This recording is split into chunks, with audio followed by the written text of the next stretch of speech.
hill markers are Doug's up there. So this isn't going to work. I'm going to drive over this court. Oh, I'll go up. I'm going to do it right now. Just get it over, okay? I guess so.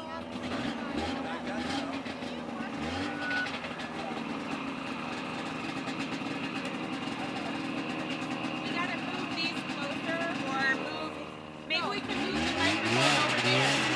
Oh, that one? Yeah. No, there's so many people looking at that bracket. But they're going to lose the audio on the live stream. If he's walking over there to see.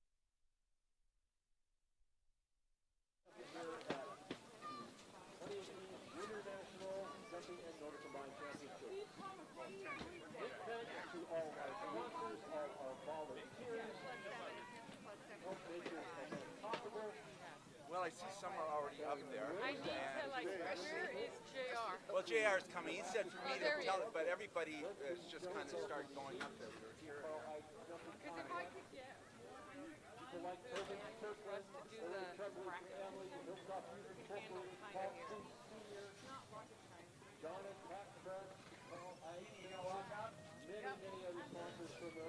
Yeah, I guess we'll head up.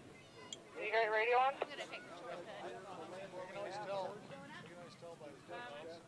Radio check 2, radio check 2. Something that involves thinking.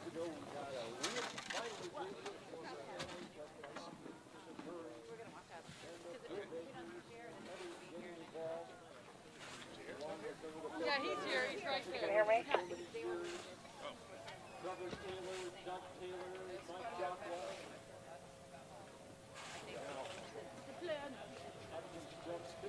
Sorry, I'm on the board of Brazilians tonight.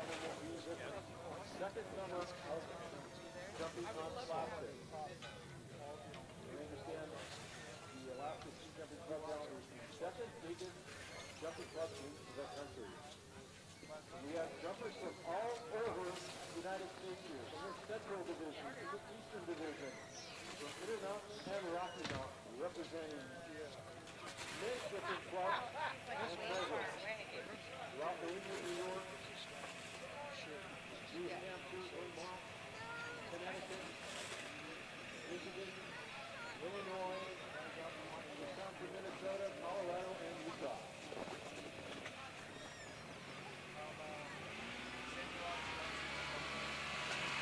We had about 56 competitors jumping through this week, 24 of them competing in North Yes. Carolina.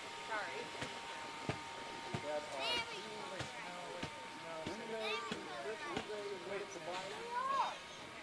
Yesterday at the Bay Park. We'll be doing all the awards and all the events. Late this afternoon is conversion ceremonies and banquets at Whitehorn Hall. Please join us there.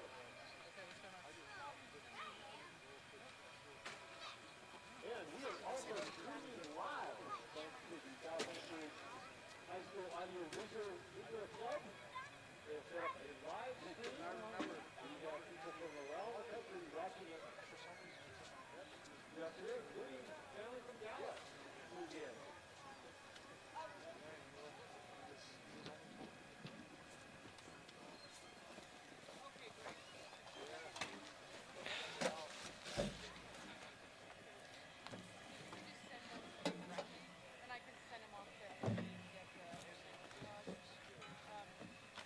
So we're on the live stream here. Want to make sure we mention all our sponsors for this event. Hosted here at the Carlisle Jumping Complex in Kincaid Park. Our ski flyers, our top sponsors, United States Ski and Snowboard Association, and the Nordic Ski Association of Anchorage. Also Murray Orthodontics, which has been a supporter of this program for many years and taking care of Alaska Smiles since 1996. the Alaska Heart Institute, also a sponsor for many years. Alaska Airlines, who provided us with a number of free tickets to fly up officials. Spring Hill Suites Marriott, which is the official host hotel of the event. Our ski jumper level, CRW Engineering, and especially Mike Jokla, has been an active member of the ski jumping community here in Anchorage for 35 years. John Fryer started jumping when he was 14 years old here at the Carlisle Jumps. Came up from Seattle to help out. Great to see John here. The Rayville T-shirt company sponsored our T-shirts, and we have a bunch of T-shirts, hats, and other great swag that you can get as souvenirs for this week's competition. Borealis Broadband is providing the jump facility with internet access. And a big thanks to our Alaska Native Youth Olympians who put on a demonstration at the opening ceremonies of Native sports.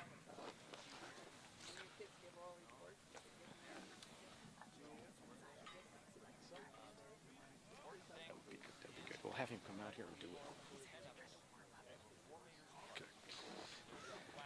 Our Jumpy enthusiast sponsors include the Alaska Sausage Company, Pepsi, Viking Hall, Denali Asphalt, Shamai Kennel, Lorraine Hebert Design, who designed the logo, Alaska 4x4 Rentals, which provided our official vehicles.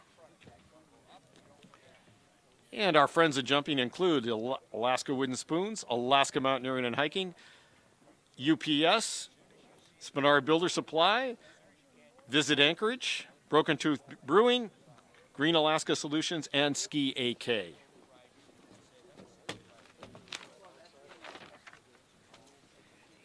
And let's not forget our live streaming students who have put this together.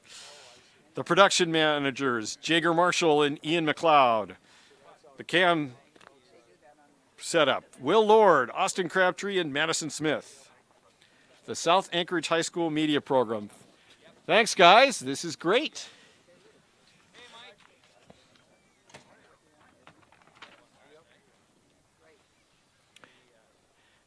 So the jumpers are making their way up for the elimination round here.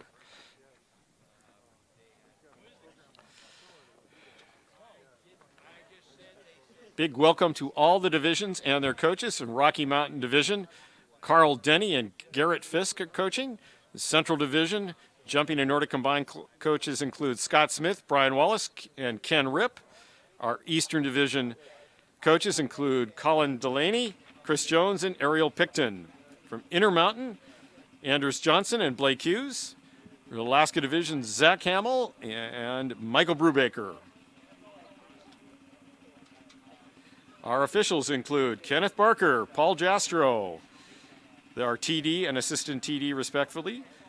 Our judges, from Intermountain, Keith Hansen. From the East, Dan Mattoon. From Central, Matt Coyler. From Intermountain Judge, Jarrett Moe. Rocky Mountain Judge Alan Belshaw, and our calculations are being done by Tammy Jastro and Lisa Mattoon. And as we've mentioned, an event like this would not take place without a small army of volunteers. Big thanks to all our volunteers and especially our super volunteers that have been instrumental in keeping the program going for so long. Mike Jokla, Trevor Taylor, Tom Smith, John Fryer, J.R. Petit, Jeannie Molitor, and Sally and Dick Dworsky. And, of course, we have to make a special mention to the jumping moms, Vivian Murray and Karen Compton. Took on rebuilding this program a number of years ago. Raised many thousands of dollars. Got grants from the Rasmussen Foundation, the state of Alaska, the Rotary, Anchorage Downtown Rotary, and many, many others to rebuild these jumps and put in plastic. So you're going to go see. So he's going to go talk to Tammy. Okay, very good. But he's going to be your guy filling out the bracket. Okay, super. Well, I agree, but I hope well, ours is a red eye, and I plan to take advantage of it. There's 4 and 5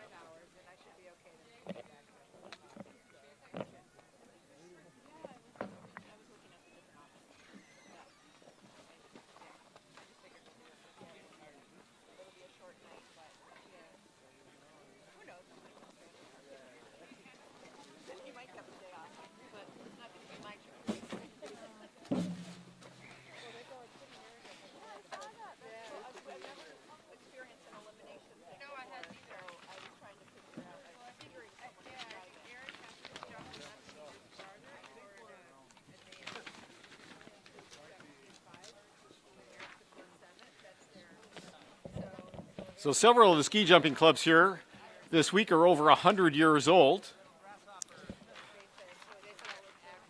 Some of the eastern clubs that are here include the Ford Sayer Club out of Hanover, New Hampshire with 6 athletes. The New York Ski Education Foundation out of Lake Placid, New York with 5 athletes. Lebanon, New Hampshire with 1 athlete.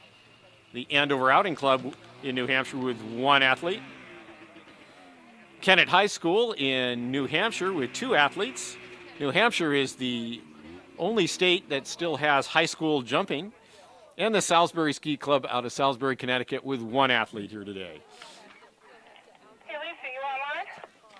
I'm on 2 right now with you, and I'm going to check on 1 and make sure that everybody is there, and then I'll switch over to 2, okay?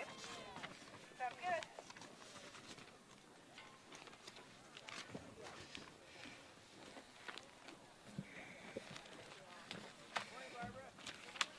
Is your mic working okay? Yeah. Okay. I was thinking if it gives us problems, some more. If we were to give you problems, some more, I could just wrap a hand warmer around you. Okay. Another big supporter of Alaska ski jumping over the years has been the Alaska Ski Educational Foundation that has been providing grants to the club for many years for jumping suits and equipment.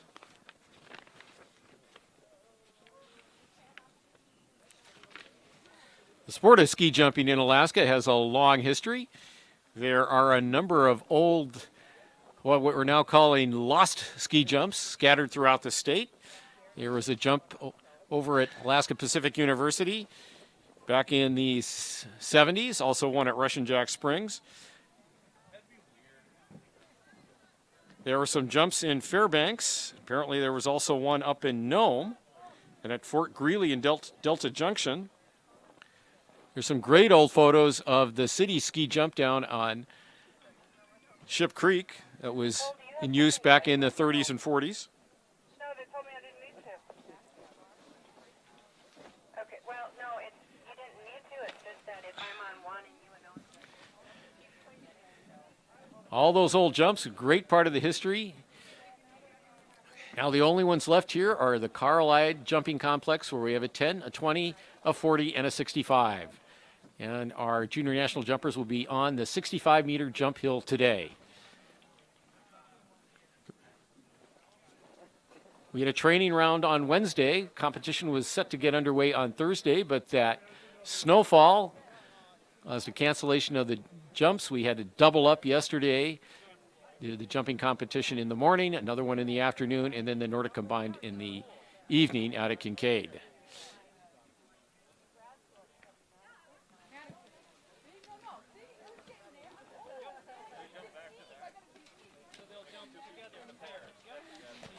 The junior national jumping rotates between the divisions, Central, Rocky Mountain, East, Intermountain, and Alaska. So every 5 years, your division will be hosting the competition. Next year, it's Intermountain's turn. It will be held at Park City at the Olympic ski jumping complex there. Do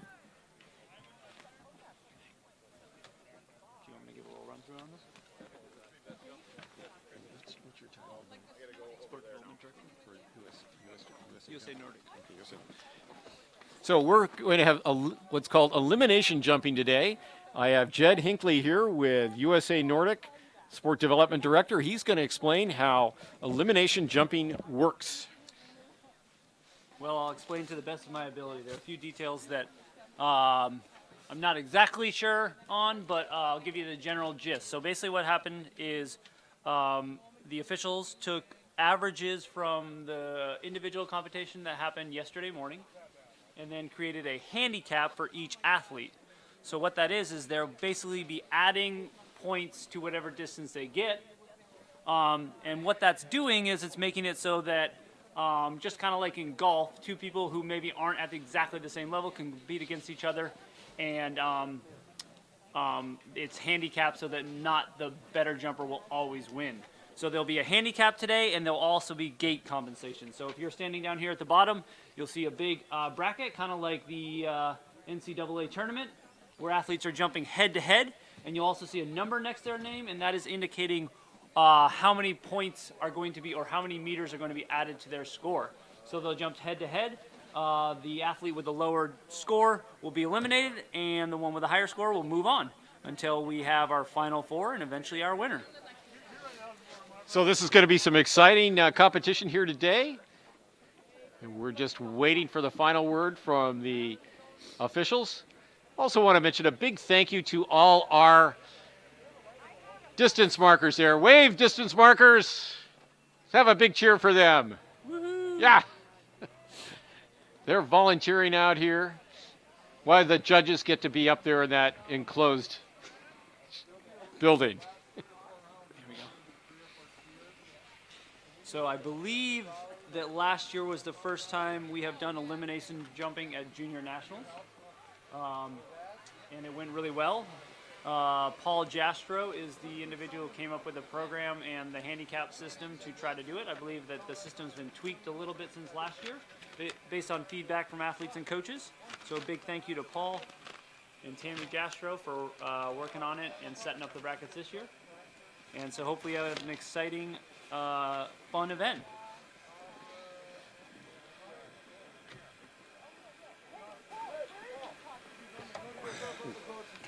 I was going to talk about Norgie.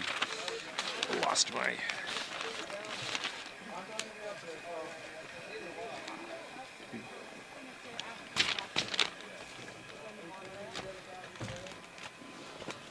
Also a thank you to Lisa Mattoon. She's going to be in the calculations room determining the distance and then the final distance using the handicap system. So we'll do our best down here to make sure that we get the right athlete moving on.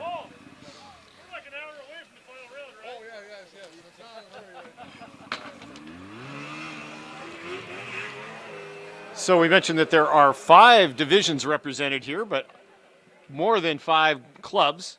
The Central Division has 13 different clubs, 15 athletes represented here. There are clubs in Minneapolis, St. Paul, Itasca, Cloquet. Wisconsin has the Flying Eagles Club out of Eau Claire. There's the Cameron Club, the Tri-North Club, the Blackhawk Jumping Club out of Madison, Iola, Snowflake. In Illinois, there's the Norgie Ski Club out of Fox River Grove. And in Michigan, there's the Ishpeming Club out of Iron Mountain. Iron Mountain hosts a Continental Cup every year. The Flying Eagles Club in Wisconsin has hosted 2 FIS Cups and hopes to do more. So Central is here with 15 athletes. East has 16 athletes. Intermountain, 10 athletes. Then Steamboat Springs, 10. And Alaska has 5 athletes.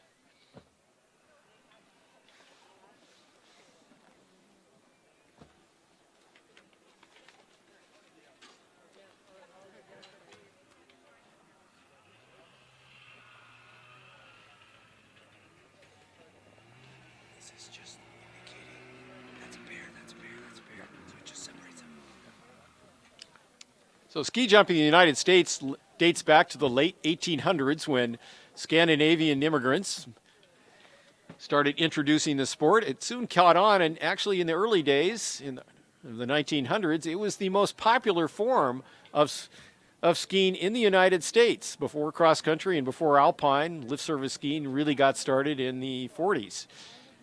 There were many towns that had jumps and jumping competitions. There's some great old photographs of a jump that was set up at Soldier Field in Chicago. The fortunes of the sport have ebbed and flowed over the years, but a lot of people have kept it going. There's a number of strong programs going around the country. Of course, the fact that Lake Placid had the Olympics in 1932 and 1980, there's that Olympic jumping complex there, and Salt Lake, hosting the Olympics in 2002, built that very good jumping complex.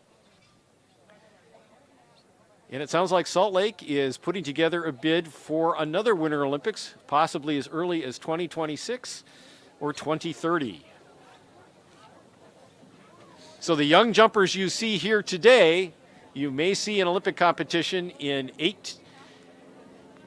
to 12 years, or possibly even in 4 years when the next Winter Olympics will be held in Beijing, China.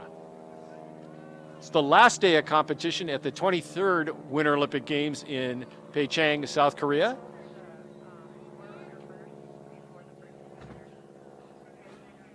So we're going to have some 4 jumpers before our competition round gets started here.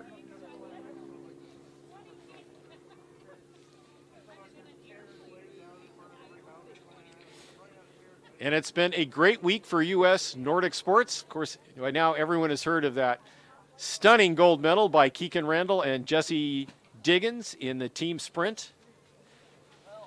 And we have our first 4 jumper on the bar.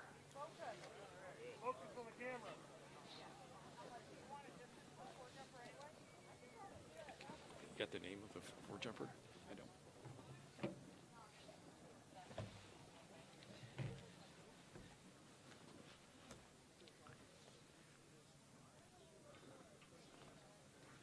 Do we know the 4 jumper?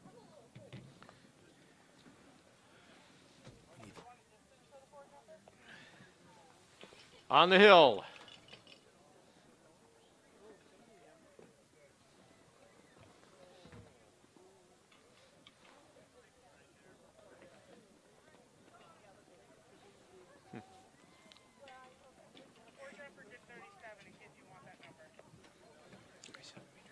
It was 37 meters for our 4 jumper today.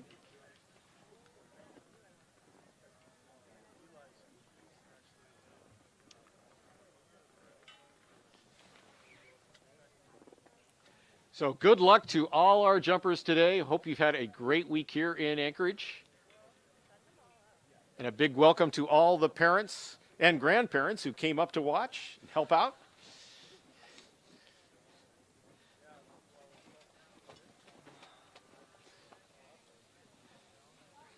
It's Fur Rendezvous weekend here in Anchorage. Dog sled races going on, lots of other events.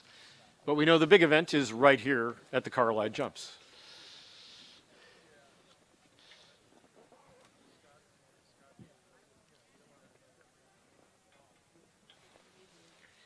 So go get the buy list.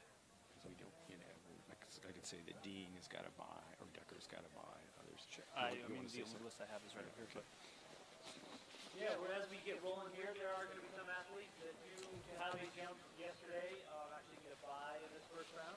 So those will be Decker Dean will have a bye, Grayson Sharps will have a bye, Hunter Gibson, Matt White, Eric Belshaw, Landon Lee, Tate France, Evan Nichols, Nicholas Malasinski, and Andrew Erlau. Those athletes, due to their finish in the individual competition, will not have to jump in this first round. So they will determine who they're jumping against after this first round and see who they're matched up with. I believe our first pair, not ready quite yet, but it is going to be Stuart Gundry and Hugo Compton. So just to give you an example, it looks like based on our bracket here, Stuart Gundry has a plus 11, so 11 meters added to his distance. Hugo Compton has a plus 13. So similar handicaps for them, and they'll add that to whatever distance they make, and that final score will determine who skis against Decker D. Looking down the list here, looks like the greatest handicap we have, I believe, is a plus 30, if I see that. Plus 30, so it varies from no additional points to plus 30. Paul Jastro, is that plus 30 meters?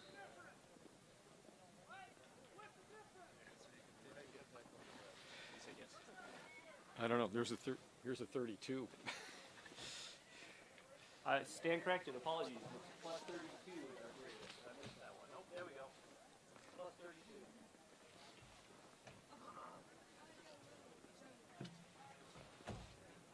All right. Sounds like we're about to get ready to start here. So you get greater handicap the lower You scored in the individual. Okay. Correct. Right, yeah, okay. So athletes that scored lower down in the individual will get a greater handicap, just like in golf. If you're not finishing as high in golf, you'll have points added to your score for your handicap.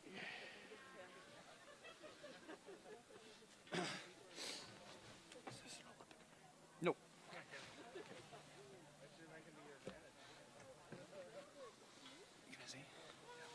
This is not an Olympic event. This is an event that we're doing here at Junior Nationals as a way to have a fun competition and a way that everyone can be competitive. So your winner isn't necessarily going to always be your athlete that jumps the farthest. So everyone's in the running here. So this will mix things up a little bit, make it fun for all the athletes, kind of level the jumping hill a little bit, as we might be able to say. And also today there is no style here, so there are no judges judging today. I believe, if I'm not mistaken, there is someone deciding whether someone stands or falls. So another little twist. Jumping competitions are determined by distance and style points. So they're not judging by style today, just strictly on distance, and if it's a clean jump.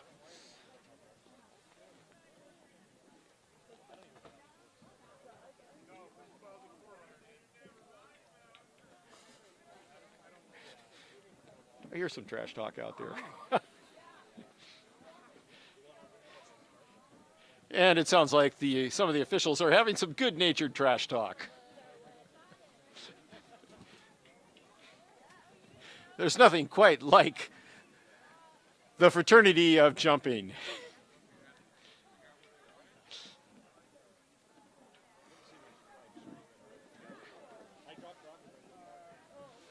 So it looks like they're determining which start gate they're going to go from for this first pair.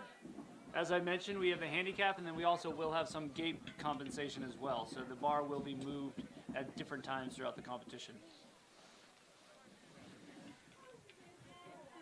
Another organization we want to be sure to acknowledge and thank is Hilltop Ski Area, who has a little downhill area right here with that nice lodge, the Stevens Family Lodge. On the bar, skier number 2, jumper number 2, Stuart Gundry from Central. Handicap of 11. He has a handicap of 11. He's with the Flying Eagle Ski Club, 12 years old, known as Stewie.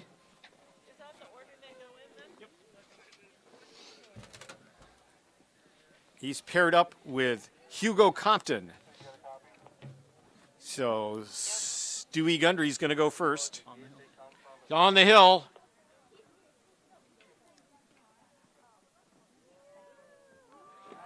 Good looking jump from Stuart Gundry.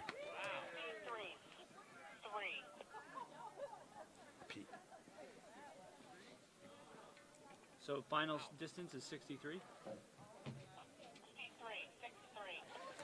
And an adjusted with the handicap of 63 for Stuart Gundry. Okay, no, I didn't think so. That was not adjusted, that was just as normal. Okay, they're supposed to give just the normal. I mean, they're supposed to give the adjusted. Okay, that was a distance of 63.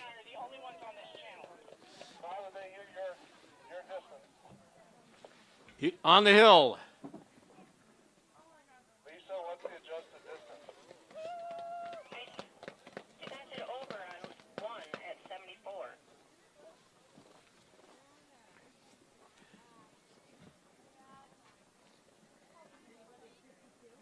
Okay, hold on a second. Lisa, are you on channel 2 right now? I'm on channel 2 right now, yes. What was the first adjusted distance? 74. Is this adjusted distance? I don't know, I haven't gotten the distance yet. 5-4. So the adjusted distance for Stuart Gundry is 74. Distance is 67. And the adjusted distance for Hugo Compton is 63. All right. 67. 67.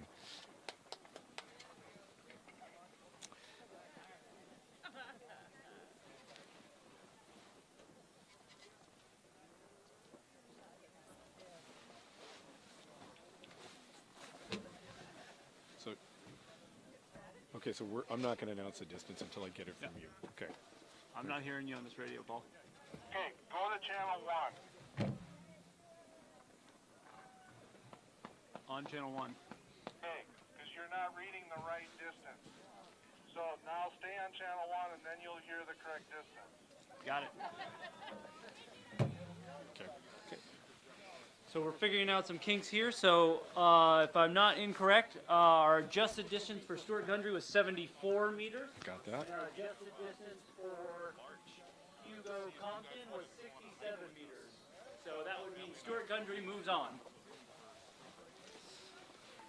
Okay, for our live stream there, that was 74 for Stuart Gundry and 63 for Hugo Compton. Stuart will move on to the next round. For number 367. Got it. So our next bracket will be Eric David and Tim Ziegler, both from Central. Eric has a handicap of 7, and Tim has a handicap of 17 and a half. Announcers, did you get that? Yep, we announced.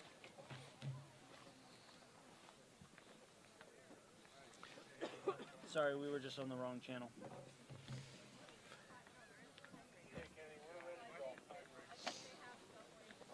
Well, Okay, we want the next match, 3, 54 is going to be 8 correct? so our next matchup, our number 3 matchup, will be Bibs 4 and 5, Eric David and Tim Ziegler. It's bound to be a glitch or two. It's just we heard the actual distance as Yeah. opposed to the adjusted distance. Yeah. I mean, we could just listen to the actual distance and add the. Probably best to. No, yeah, I'm saying, but we could have just added if we could do math on the fly. Well, and is it Paul was telling me you could subtract and figure out, but it gets it's.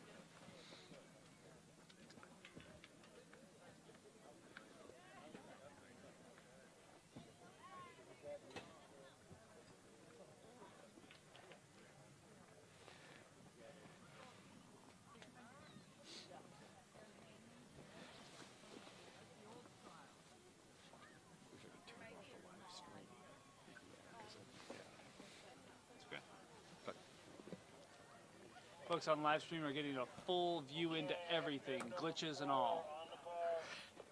So bib number 4, Eric David is on the bar. Eric, say his handicap. Eric's handicap again is 7 meters. So whatever he jumps, I have 7 meters. So whatever he jumps here on the hill. Good looking jump by Eric. So we'll add 7 meters. We'll wait for the calculations to relay the adjusted. Calculated distance for number 4, 72. Calculated distance 74 meters for Eric David. So Tim Ziegler, he's got a 17 and a half meter handicap. Tim Ziegler from Central. 72. On the hill. You need to be listening to make sure you say whichever one they have. Good looking jump by Tim Ziegler.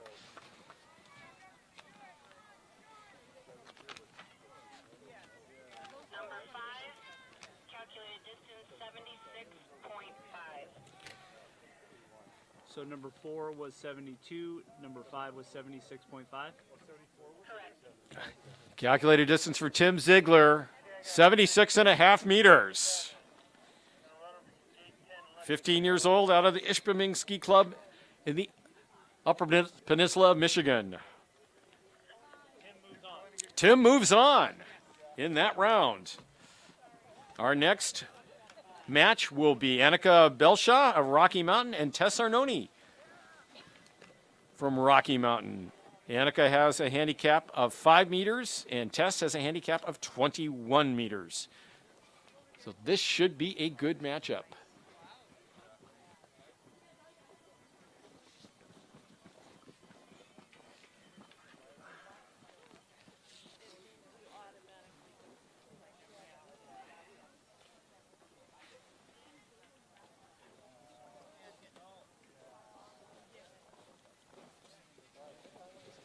So it looks like Annika is on the bar. Annika Belshaw.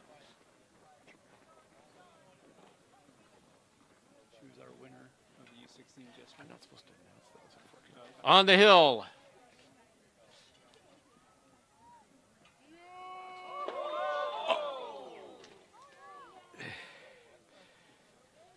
What do you say?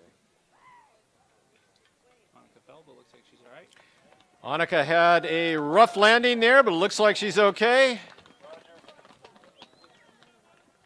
Number 6, calculated distance 72. Calculated distance for Annika, 72. Do I put a 0 in? So our next jumper will be Tess Arnone from Rocky Mountain. Paul, is there any 14 years old, anything competing about with the Paul? Steamboat Springs Winter Sports Club.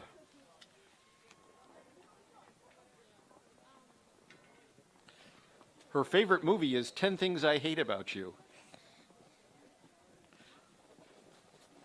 And besides jumping, she likes to horseback ride.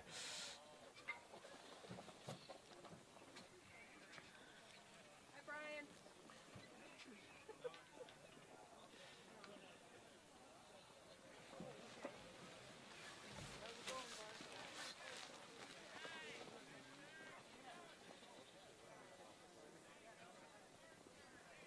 Wow. She's okay though.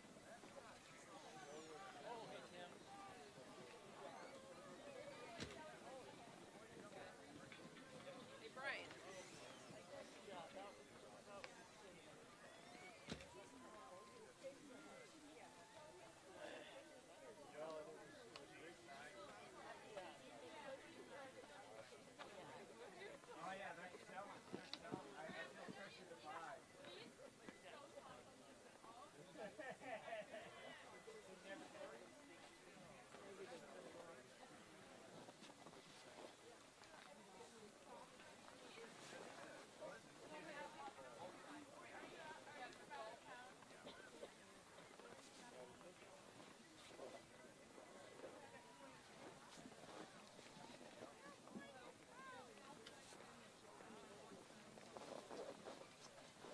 Maybe shut off.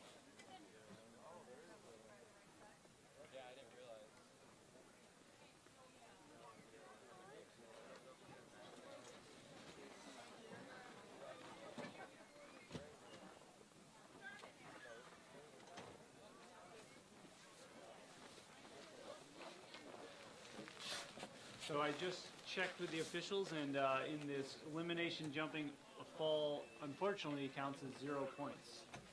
So the calculated distance there was 72, but because she falls, unfortunately she will have 0. So does Tess need to jump then? Yep. The, The next athlete does have to jump, and just as it was Veronica, will have to stand in order to not get a 0.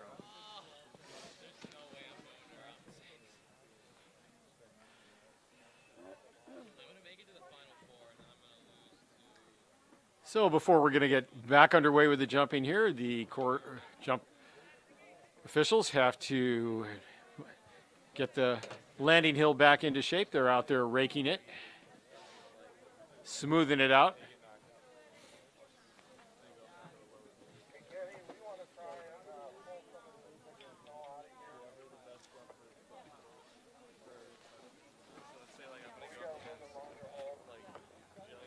So we're on a jump hold while they do some more hill work.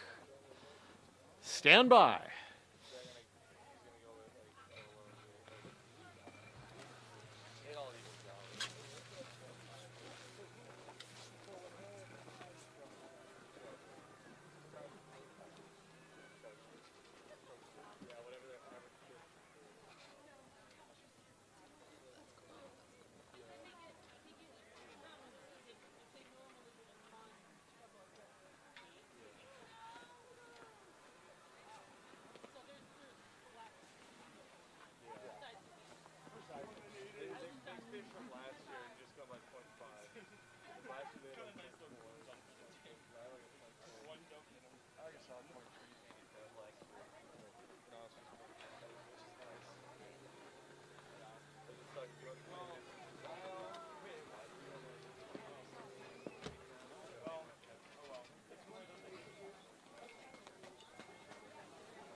why we got a course home. She okay though? I see that. Got one of the parents who came up, Andrew Miller here from Steamboat Springs. So, are you having a good time here this week?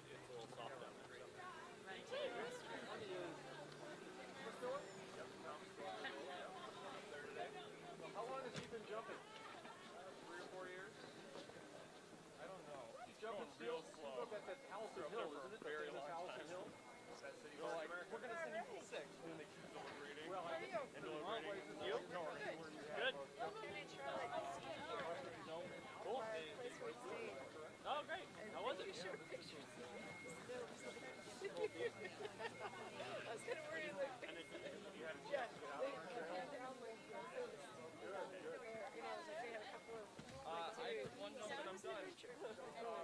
you fall? He said, well, not on purpose. Okay, I would have been eliminated next time, so I was going to go up against But they're okay. They're standing to talk about it. Yeah. If it's that deep, then probably not going as fast as we thought. But he said it was an adventure. Yeah.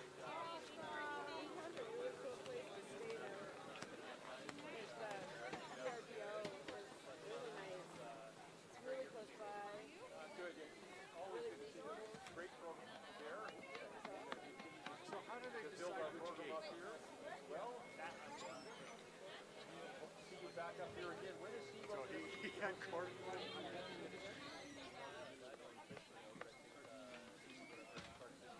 Yeah. And you. You know, a lot of the athletes are down there for summer jumping too. Yep, that's right. Kind of a cool idea. I know you. He's bumping up. Well, that's good. Good. That's good.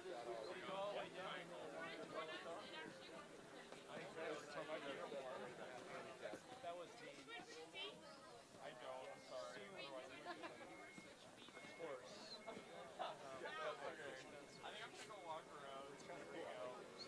But, yeah, Fitz Crush Room, I know the track. I'm pretty scenic. Bowling, I like about it.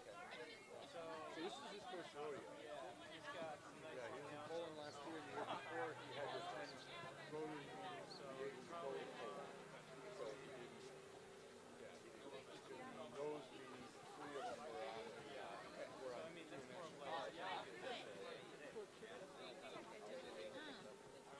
What's that? yeah, and I guess you would be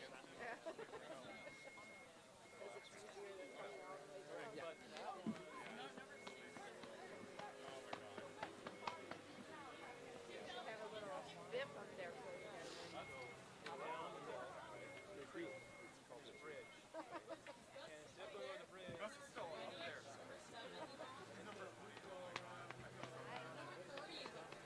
Right at the back at the this side. Big you can swing over there. Go to the other guys on the left. He's just sitting up there. And then it'll dump you back on the side. That's nice. And you'll get up and you'll see all the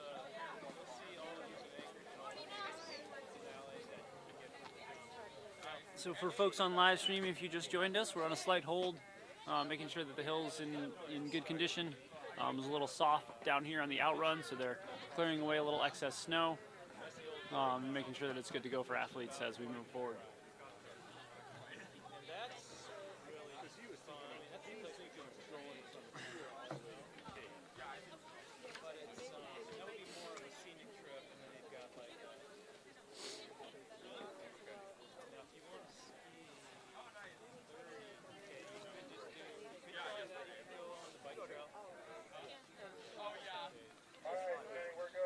All right, looks like we're good to go.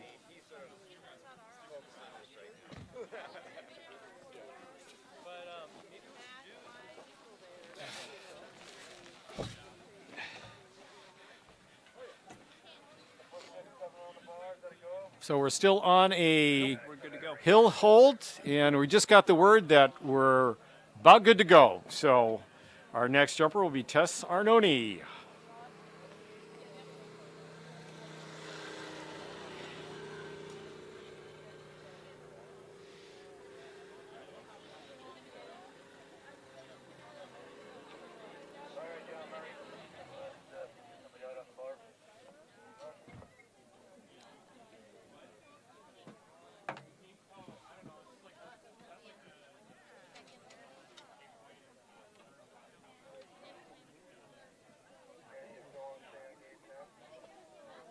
So Tess is making her way out onto the bar.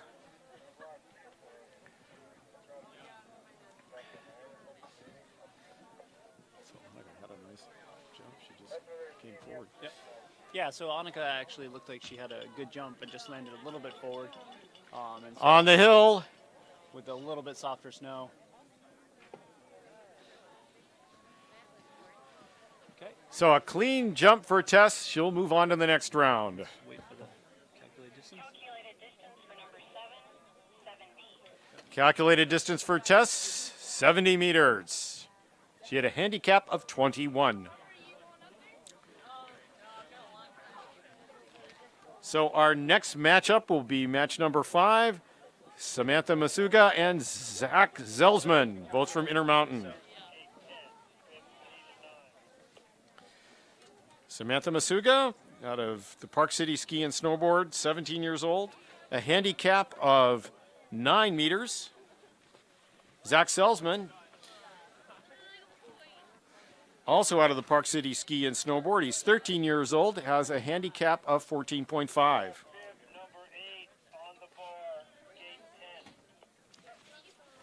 So on the bar is Samantha. On the hill.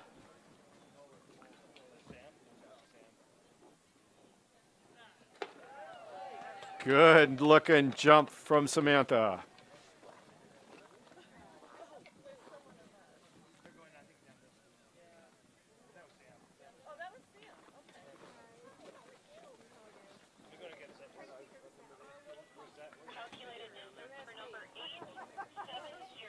Calculated distance for Samantha Masuga, 70 meters. So Zach Zelsman's got to best that with his handicap of 14 and a half.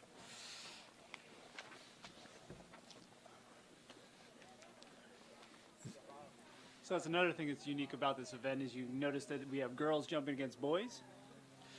Zach's on the hill. Nice jump by Zach. He's just 13.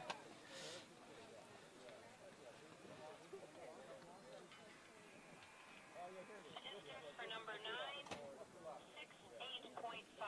68.5. 68 and a half meters for Zach. So close, but it looks like Samantha will be moving on to the next round. So our next matchup, match number 6, Henry Johnstone from the east and Cooper Saliga from the Intermountain. Henry Johnstone, his uncle Hans was an Olympian in ski jumping. He's known as Hank the Tank. He's with the Andover Outing Club in Andover, New Hampshire. 17 years old.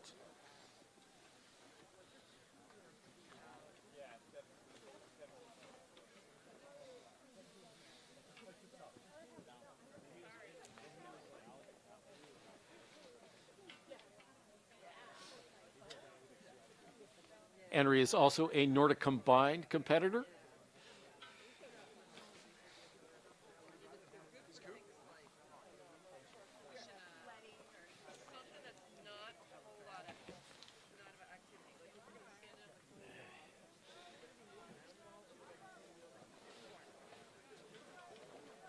So Henry's making his way onto the bar. He has a handicap of 0.5, half a meter. He's going up against Cooper Saliga, who has a handicap of 30.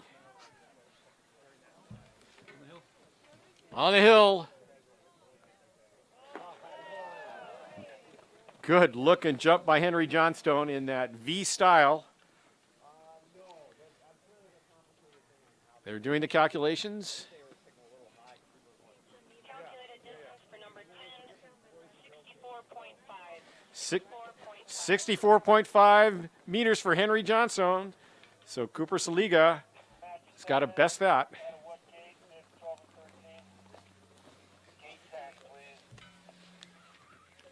Cooper Saliga out of the Park City Ski and Snowboard Club, 14 years old. He has a long-term goal to jump the 90 meter there in Park City.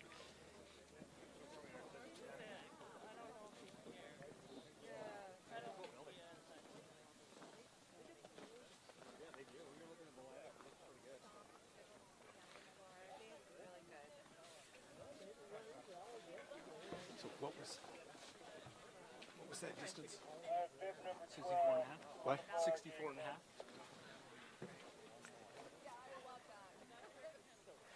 Cooper is on the hill. Needs to beat 64 and a half meters. He needs to beat 64 and a half meters. Oh, and that was Anna Hoffman. This is not Cooper. That was Anna Hoffman. Right.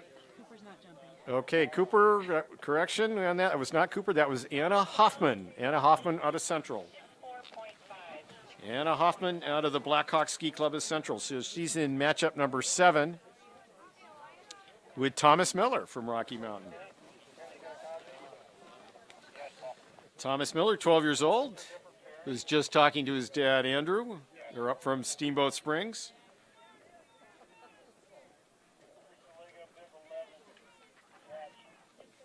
So Cooper Saligo was a scratch today. Henry Johnson. So Henry Johnston will move on to the next round. So here comes Thomas Miller onto the bar.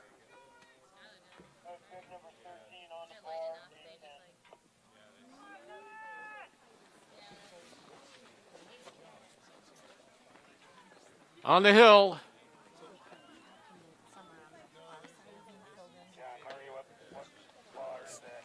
Solid looking jump by Thomas. It's a handicap of 14.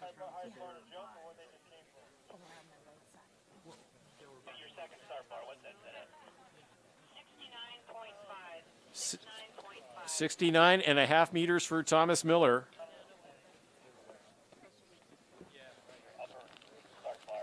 Our next matchup will be Jillian Highfill and Skylar Amy.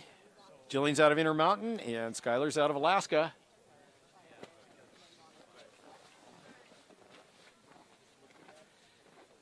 Jillian is 13 years old. She's with the Park City Ski and Snowboard Club known as Jumpin' Jilly.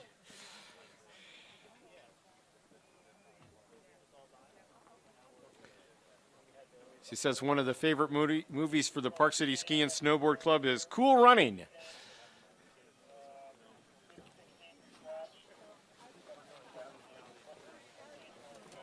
I just heard 16's a scratch. Could you check? 16 is a scratch. Jillian's a scratch. I was told Jillian was a scratch. Gal at the 10 months period moved on between Thomas and Sam. Thomas Miller moved on. So Thomas Miller moved on between Anna Hoffman and Thomas Miller. Thomas will moved on. And it sounds like Jillian Highfill was a scratch in match number 10. We're waiting for confirmation on that.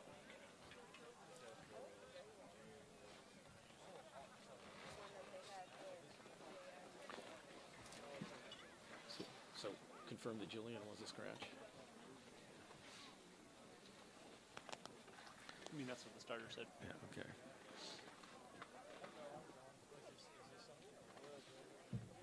So, is Skylar up next then? They'll give us on the bar, probably, maybe.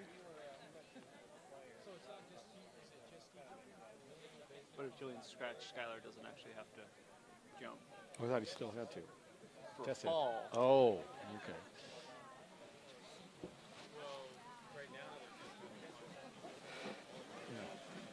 Yeah, if somebody scratches you, you don't have to go.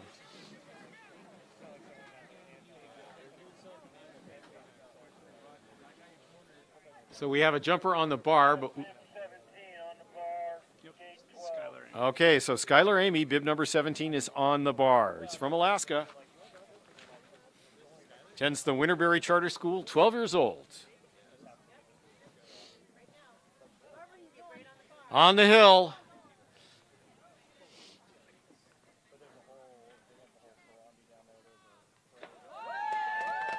Good flying by Skylar.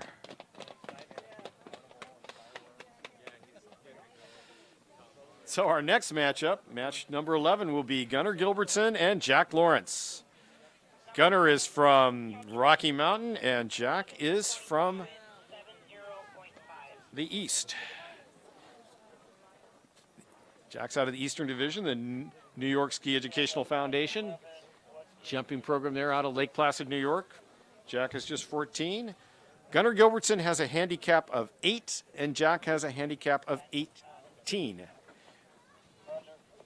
want to just confirm to Skylar that he moved on? So Skylar Amy has moved on to the next round.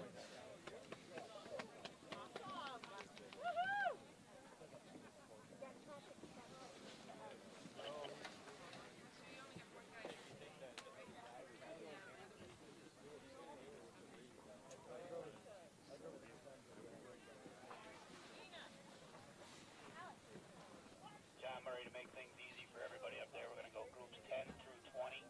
Go from gate 10, and then we'll talk about it at the 20th.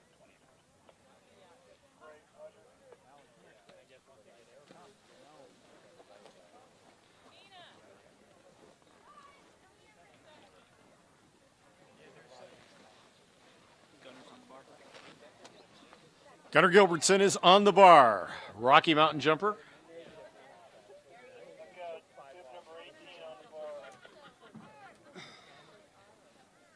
A handicap of 8.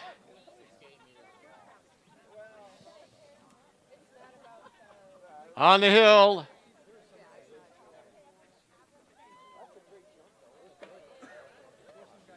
Good looking jump by Gunnar.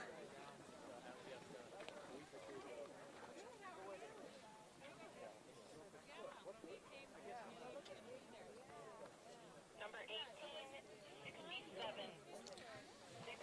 67 meters. Calculated distance for Gunnar Gilbertson. So Jack Lawrence out of the east will have to go at least 50 meters on his jump. He has a handicap of 18.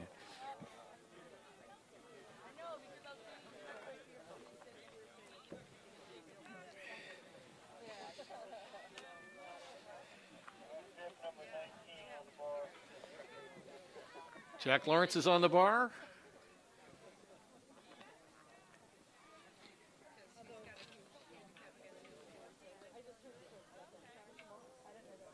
On the hill.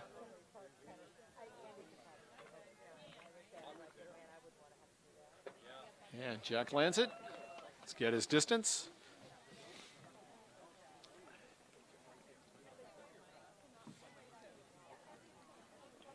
Number 19, 68. 68 meters for Jack Lawrence.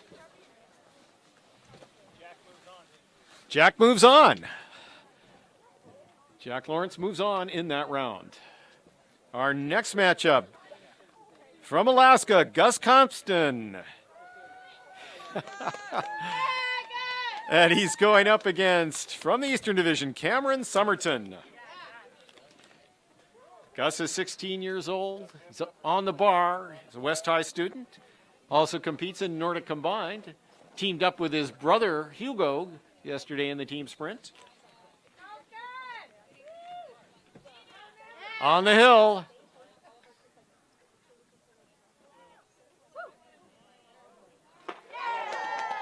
Oh, good looking jump there from Gus. He has a handicap of 5.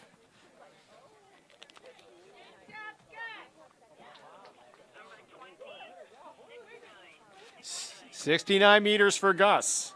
So Cameron Somerton will be our next jumper. He's out of the Lebanon, New Hampshire Routing Club. 15 years old. On these athlete bios, we asked the athletes to list their favorite food, and I think about 60% of them. Oh, he's on the hill.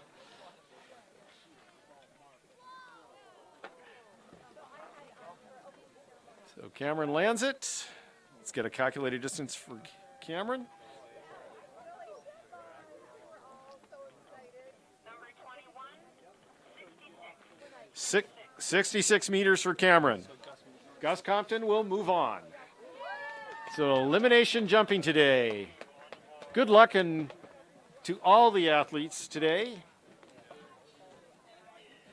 Okay, our next matchup will be Kian Crawford and Seth Gardner. Kian is from Intermountain. He's on the hill. Looks like a good long jump by Kian. handicap of 9.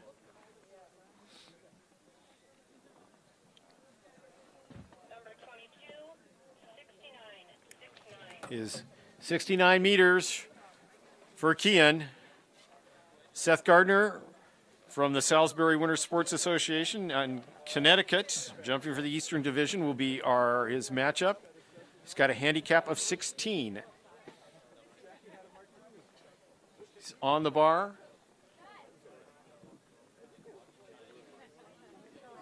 He's on the hill.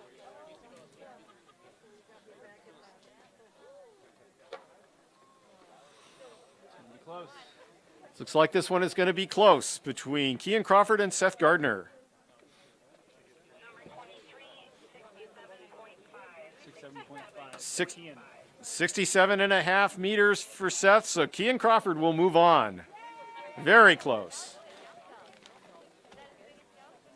Our next matchup will be Camden Wilkinson and Macy Olden.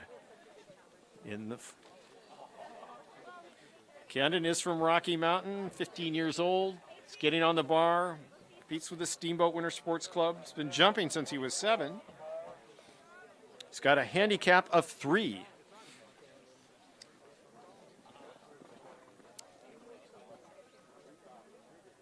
On the hill.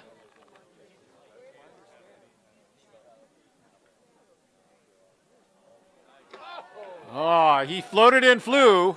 Good jump from Camden.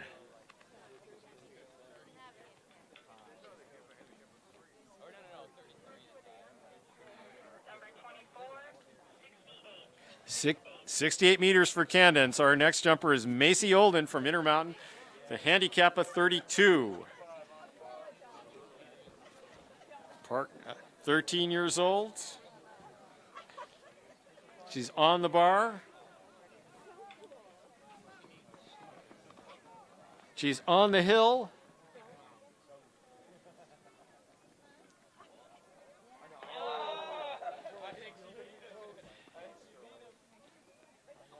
And she landed it, cleared the outrun. Let's get the calculation for her. Number 25, 67. 67 meters for Macy.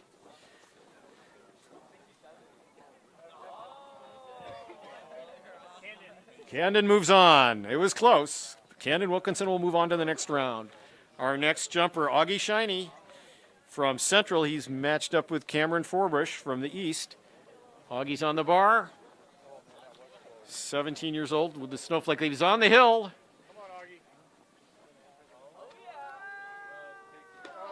And he takes it down the hill. He has a handicap of 9. No, excuse me. Yes, 9.5 for Augie. 9.5. 69.5 for Augie. So Cameron Forbush from the East of the Ford Sayer program, 12 years old. He's got a handicap of 14. He's on the bar. He's ready to jump. On the hill.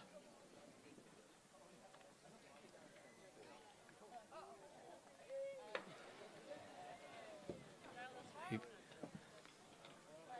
drifted a little to the right there, but he landed it. It's got to beat 69 and a half. 65.5. So Augie moves on. Elimination jumping here in the final day of the Junior National Jumping and Nordic Combined Championships here in Anchorage, Alaska.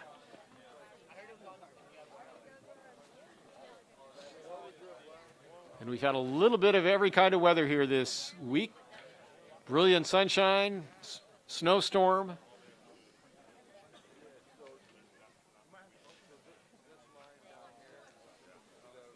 And more snow. So our next matchup number 18, Carter Lee and Caleb Zuckerman. Carter's out of Central and Caleb out of the East. Carter's on the bar. He's with the Flying Eagle Ski Club out of Eau Claire, Wisconsin, 13 years old. He's on the hill.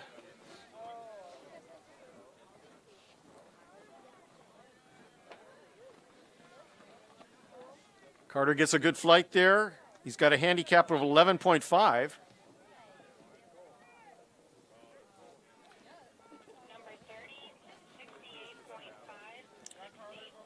68.5, 68.5. 68.5 for Carter Lee.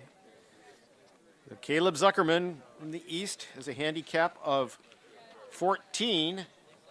Caleb's 12 years old with the Ford Sayer program. Been jumping since he was in first grade. He's on the bar.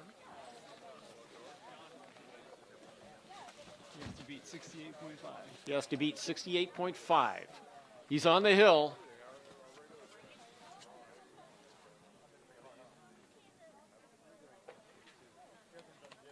And he has a clean jump.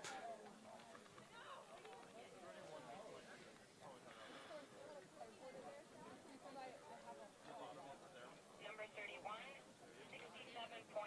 67.5. 67.5. So Carter moves on. 67.5. So Carter Lee moves on to the next round. Another close match. Our next matchup, Lucas Nichols from Central and Logan Gundry from Central. Lucas has a handicap of 8.5 and Logan has a handicap of 19.5. Lucas is with the Norgay Ski Club out of Fox River Grove, Illinois, 16 years old. He likes Moose's Tooth Pizza. I think about half the athletes here put down pizza as their favorite food. Lucas has a handicap here of 8.5.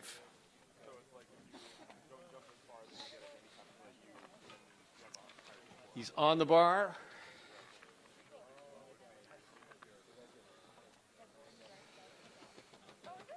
On the hill.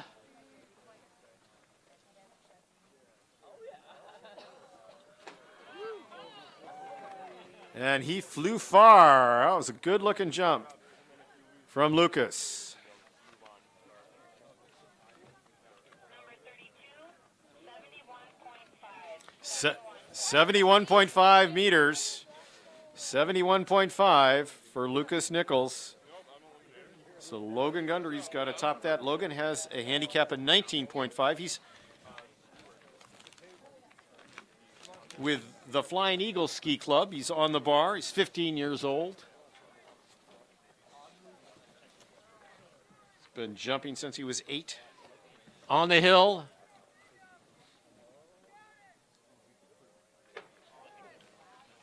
Lands it. Clears the outrun. Let's get a calculated distance for him.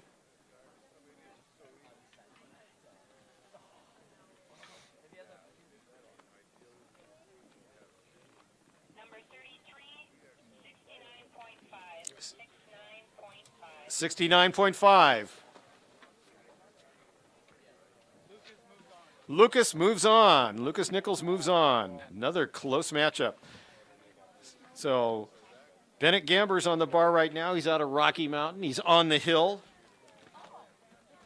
16. Nice long looking jump there from Bennett Gamber. He has a handicap of 5. And he's matched up against Elise Loescher from the Eastern Division. Elise has a handicap of 22.5. 69.5. 69.5 for Bennett Gamber. Elise Loescher is on the bar.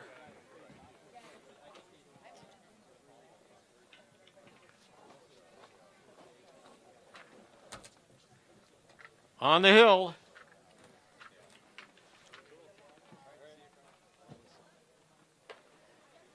Has to beat 69.5. She has to beat 69.5. She has a clean jump. Elise has a handicap. 35, 73.5. 73.5. So at least 73.5 for Elise Loescher, and she moves on. So elimination jumping with the handicap. Things get changed up.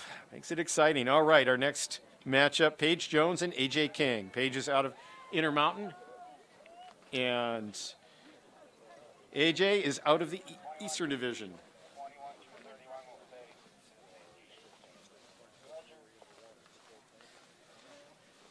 Paige's goal is to land far and do good.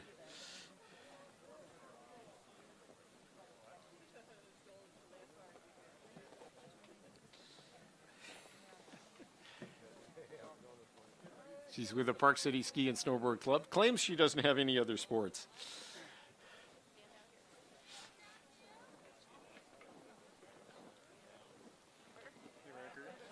Did I see you at the Oval this morning? No. Down there, short track?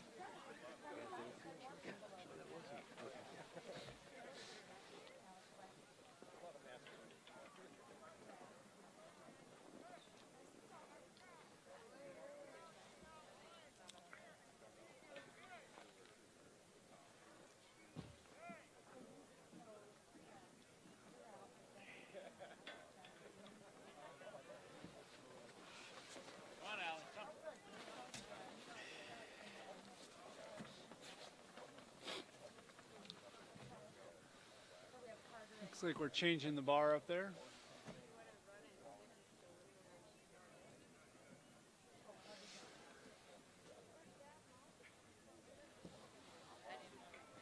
While they're doing that, I'm going to put some toe warmers in. So, yeah, what?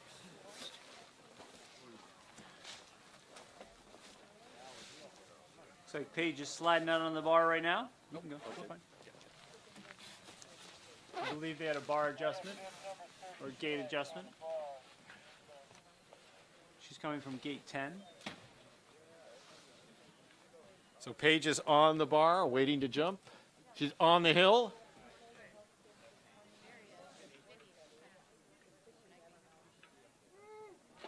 And she takes it down the hill. She's at a handicap of 9.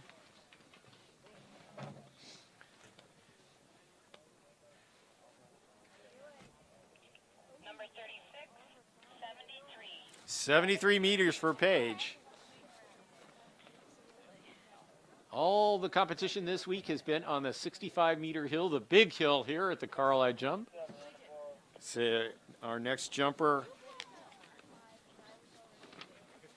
is AJ King. AJ has a handicap of 16 and a half. It's with the Eastern team. Number 37, 67.5. 67.5. So Paige moves on. Paige Jones moves on. AJ King had a distance of 67. Okay, Sean Maloney is our next jumper from the Eastern Division. He's matched up against Sophia Nestor. On the hill.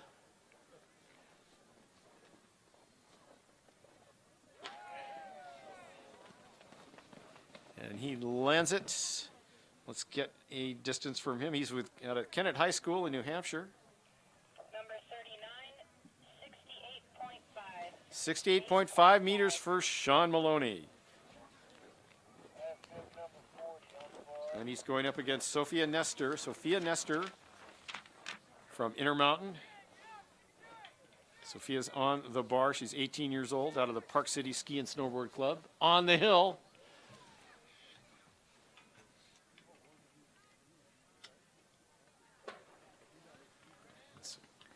And Sophia has a clean jump. Handicap of 14.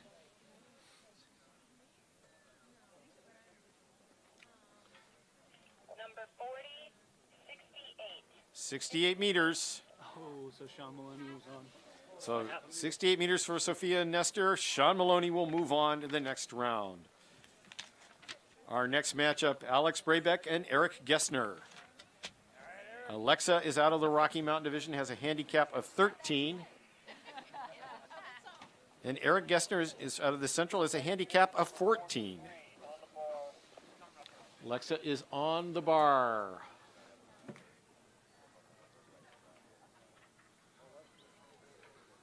And on the hill.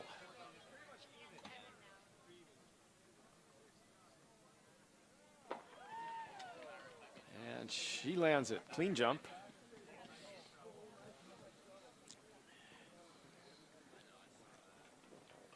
Number 43, 69.5. 69.5 meters for Alexa Brabeck. 69.5.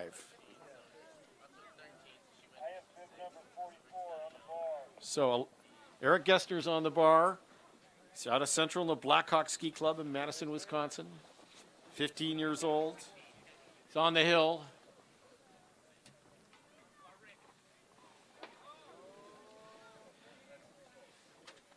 This is going to be a close one.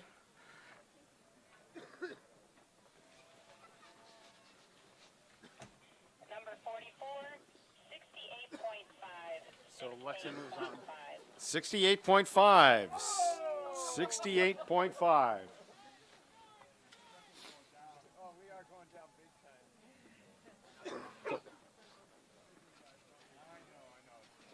Number 45 on the ball. So Alexa moves on? Alexa Brabeck moves on to the next round. So Alex Murray and Kaylee Bickner are our next jumpers. Alex Murray, 16 years old, jumping for Alaska. Alex is on the hill.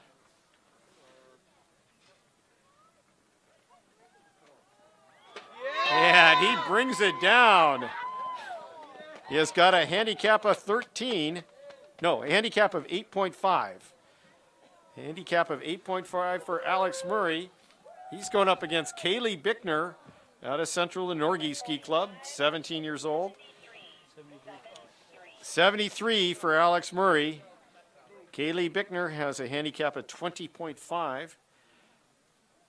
Her brother competed in the Olympics and had a top 20 in the team competition, the highest ranked U.S. skier.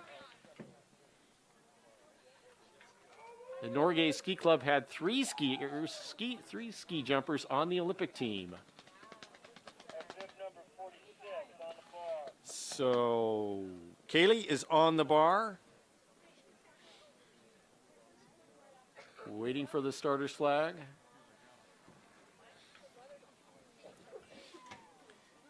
On the hill.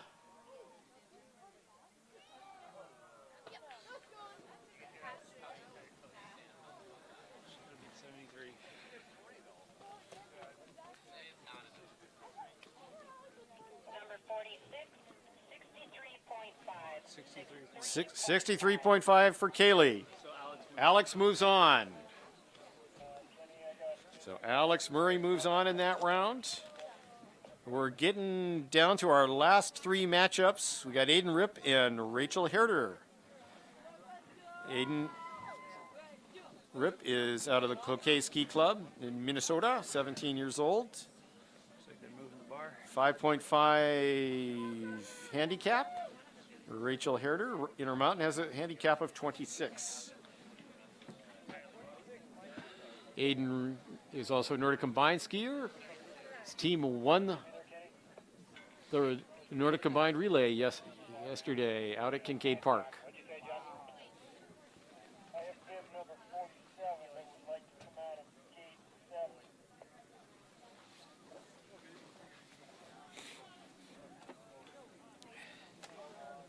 So we're coming to the end, closest to the end of the first round of elimination jumping.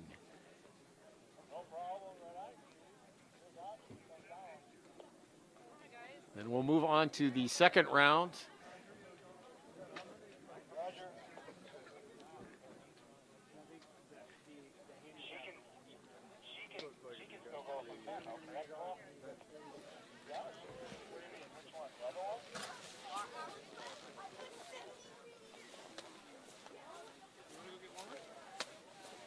You want to go get hand warmers?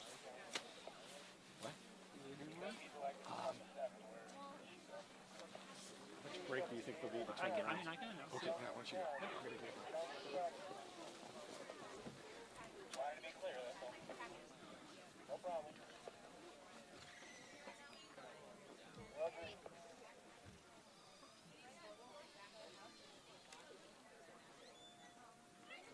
Looks like we're still adjusting the bar up there. As we discussed earlier, you have a handicap and you have some gate compensation.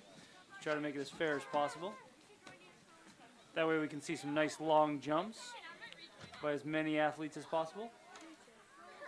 Next up is Aiden Rip. Looks like he's climbing out on the bar. Aiden has a handicap of 5.5.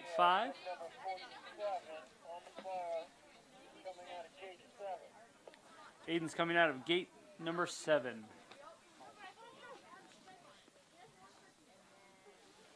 Gets the flag and he's on the hill. Good looking jump for Aiden. Yeah, oh no, and we have a fall. As we discussed earlier, unfortunately in this elimination jumping, hoping that Aiden's okay. You know what? She just got hit by a truck, and she's not. Is Maureen in there? Maureen was just here. It's a pretty good jump for Aiden, but a little trouble with the landing there. Landed maybe a little bit too far forward. Snow is definitely a little slower today with this new snow. It tends to be a little bit slower than older snow.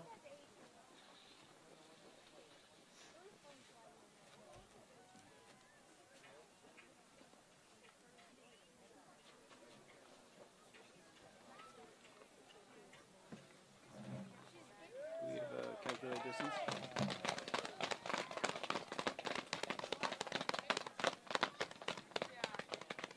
Good to see Aiden up and walking. Thank you folks for giving him a round of applause.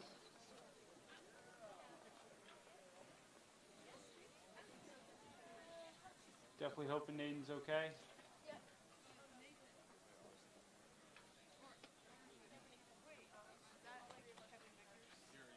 Thank you to our hill crew for fixing the divots.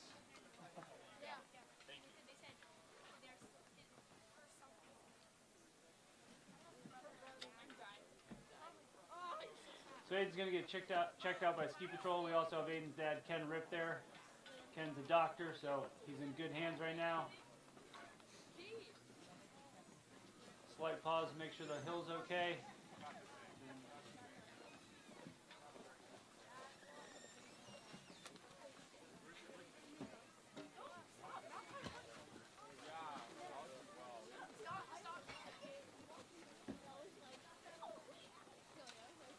So as we discussed earlier in this elimination jumping, blue ball, you will work with 0 points.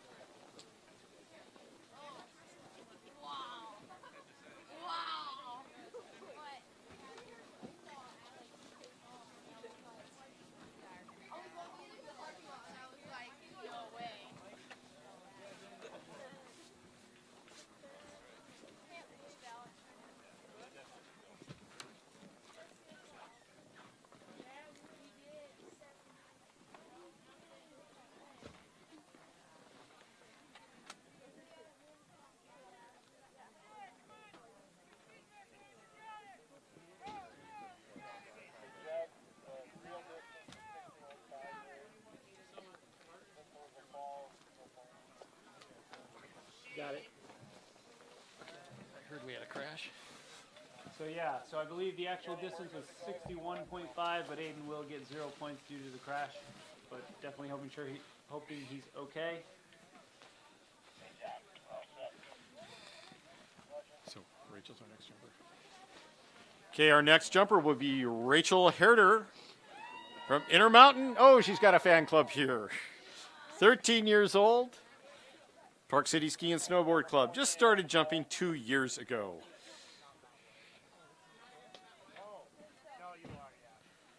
She's got a handicap of 26.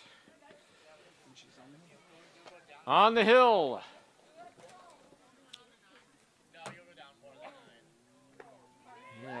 Rachel has a clean jump.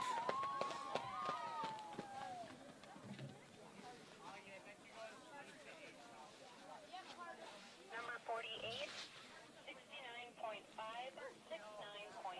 69.5, 69.5 meters for Rachel. Our next jumping matchup will be Carter Brubaker from Alaska and Dennis Morgan from the east. And Carter is on the bar. Carter is on the hill.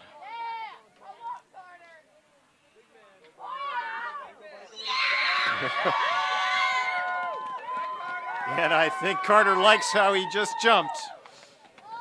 He has a handicap of 9.5, so let's see what gives him for 71.5 meters calculated for Carter. So he's going up against Dennis Morgan, a handicap of 17. That was 71.5, is that right? That was 71.5, correct, for Carter Brubaker? Dennis Morgan, D3, is on the bar, also known as D-Money. On the hill.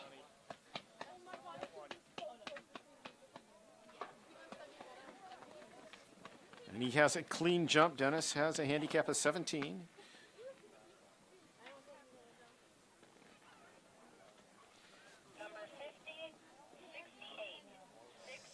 Carter moves on. 68 for Dennis. So Carter Brubaker moves on.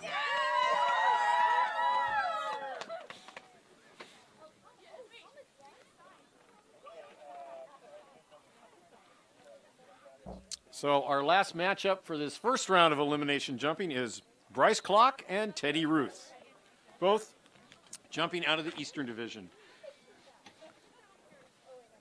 Bryce has a handicap of 10. Teddy has a handicap of 14. Bryce says his nickname is the Flying Monkey. He's 12 years old. Competes out of the New York Ski Educational Foundation out of Lake Placid.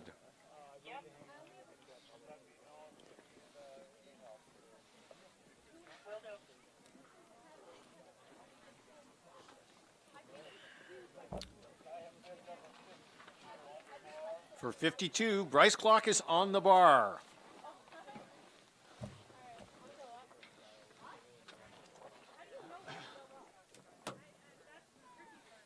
On the hill.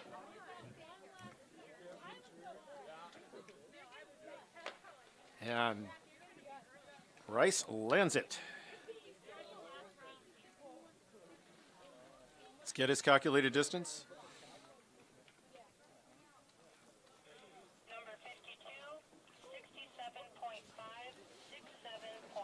67.5. 67.5 calculated for Bryce. So let's see if Teddy Ruth, handicap of 14, can top that. He's on the bar. He's the Eastern Division out of the Ford Sayer Club there in Hanover, New Hampshire, 15 years old. On the hill. Solid looking jump by Teddy. This could be close. Number 53, 69. 69 meters. Teddy moves on to the next round. So that completes our first round of elimination jumping.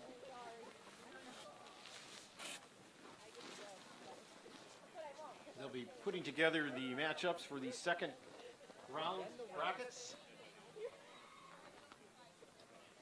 It gets fun at the end, though. Like, well, and each round gets shorter.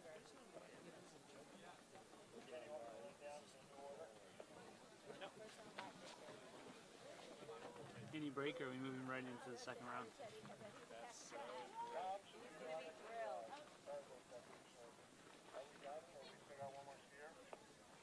That's it.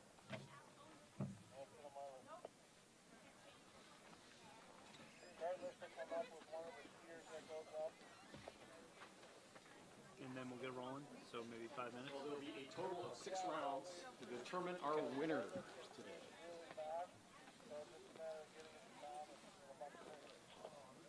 So we're going to get a start list up to the top, and then as soon as we get a start list up to the top, we'll get rolling into the second round. So somewhere maybe between 5 and 10 minutes.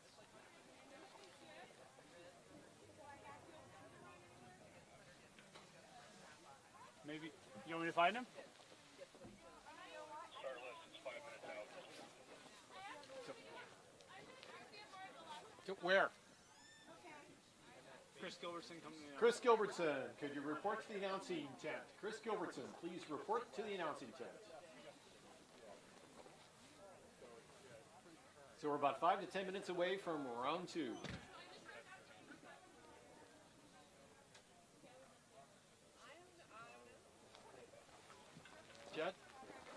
I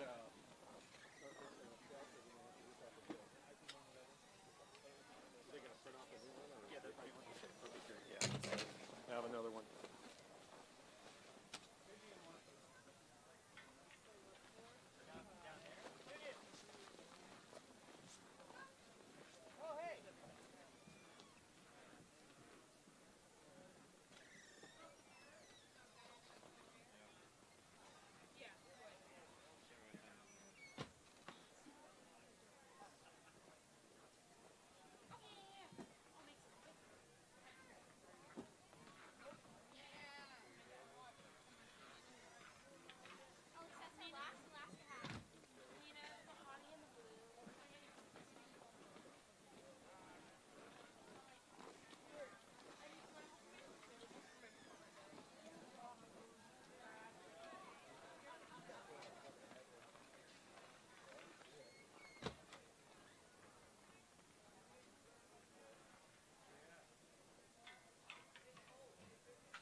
And Sharfs.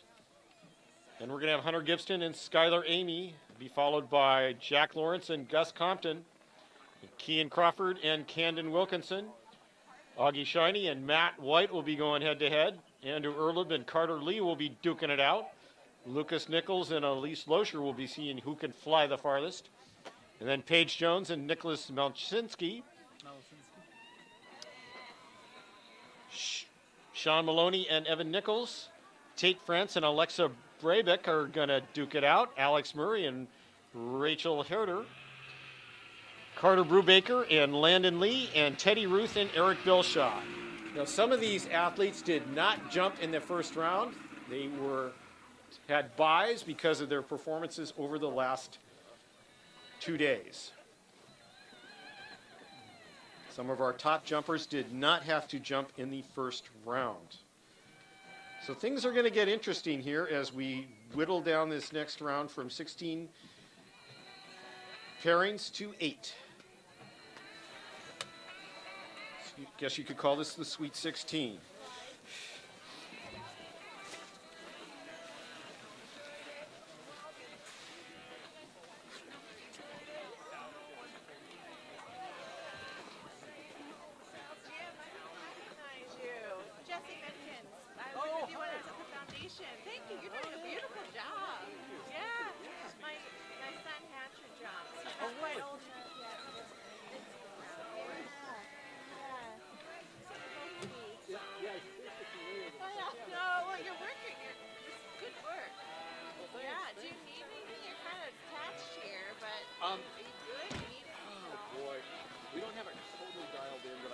got it, that it's working right now. I want to try to make a change.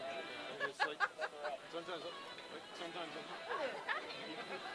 yeah, Jed, it's good if you repeat when you get the second one who moved on, because I don't want to try to keep the numbers in my head. I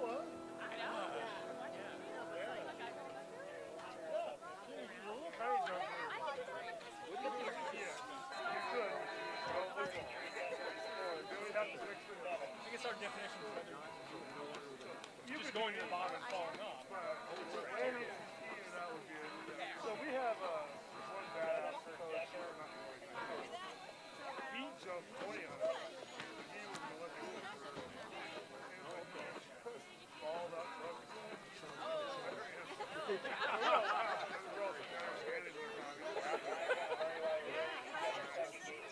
Good. Oh, the little jump though, like on your downhill skis, you come out and kind of draw those back.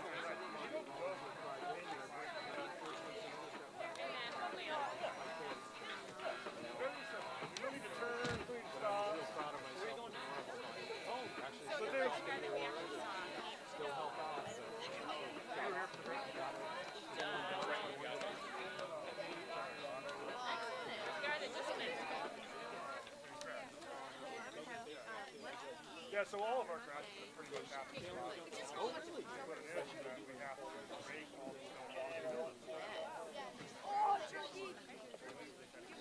Alex, you're my big sister. Give it to me. Feed your baby brother. Well, they keep their head up, they don't. If they land, it's a little sticky when you go like this. And the slide just falls. So, I mean, that's why they encourage telly landing. Oh, yeah. No, U.S. Cup. Don't. Owen, don't. Okay, I gotta go back to work here. Don't. It's a bad thing. How are you? Good, how are you doing? Good. I'm looking forward to seeing you with Decker Dean. Dude, Decker Dean hit the bottom of the hill yesterday. So past the orange? No, that's the bottom of the hill. So, Owen! you don't want to. Has Decker gone? No, Decker hasn't gone down yet. We're going to watch him. Yeah.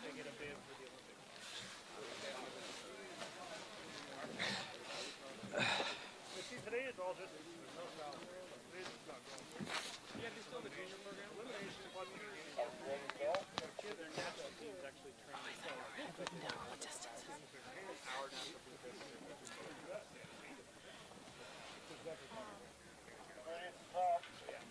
He hit the 75 mark yesterday. Okay, we're going to have a four jumper here shortly as we get underway with round two of elimination jumping here today at the 2018 Junior National Jumping in Nordic Combined Championships.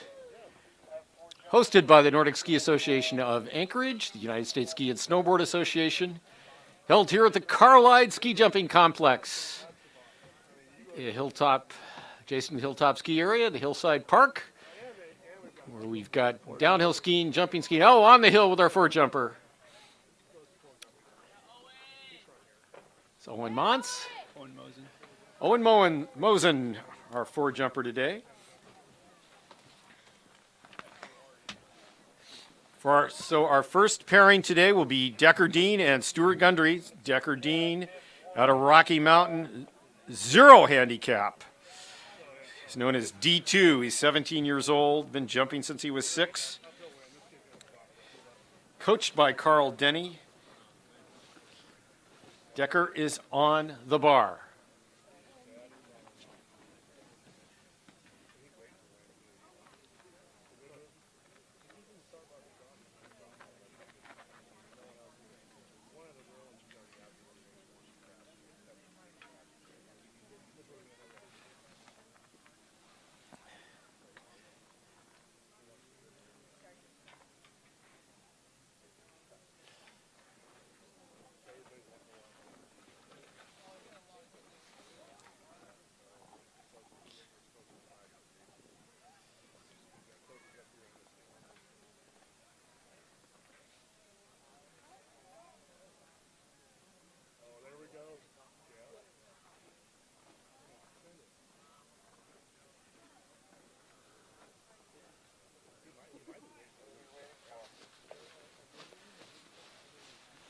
pulling them off the bar.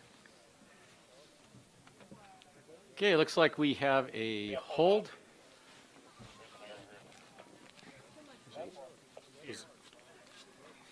He went really far yesterday with Edwin, so. Oh, okay.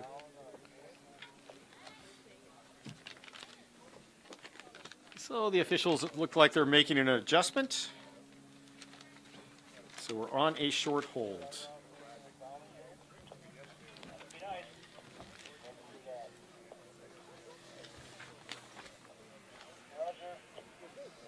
Decker just about out jumped the hill, or did out jump the hill yesterday, so I want to make sure they have the right start location. Oh, once again, let's thank the South Anchorage High School Media Program. It's got this competition live streaming. We just had a report it's being seen as far away as Brazil, where it's a real hotbed of jumping down there. So we know some folks from Dallas, Texas have been watching, so who knows who's tuning in for our jumping competitions here. So big thanks to Jagger Marshall, Ian McLeod, the production managers, and the cam setup, Will Lord, Austin Crabtree, and Madison Smith, all from the South Anchorage High School Media Program.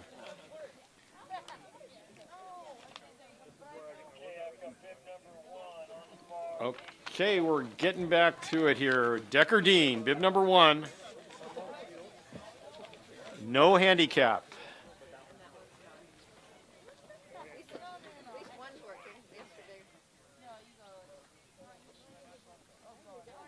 On the hill. Round 2 is underway.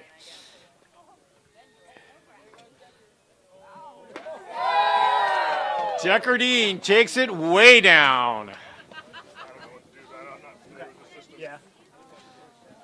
I don't know if Viv or Karen knows.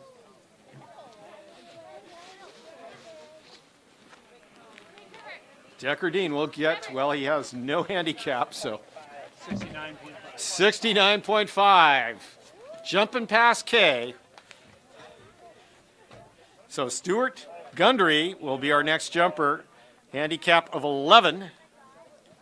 Known as Stewie's with the Flying Eagle Ski Club. On the hill.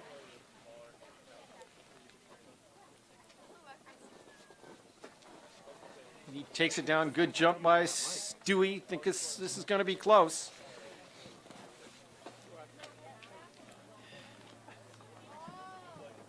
Number 2, 64.5. 64.5. Decker moves on. 64.5 for Stewart. But that moves Decker Dean on to the next round. So our next pairing will be Tim Ziegler and Tess Arnone. Tim Ziegler, 15 years old, out of the Ishpeming Ski Club, Ishpeming, Michigan. You're using the mic that goes up to those, not these ones. Do you know that? Yeah. You don't want to use these speakers? We could. Try the other Let's try these ones. Careful.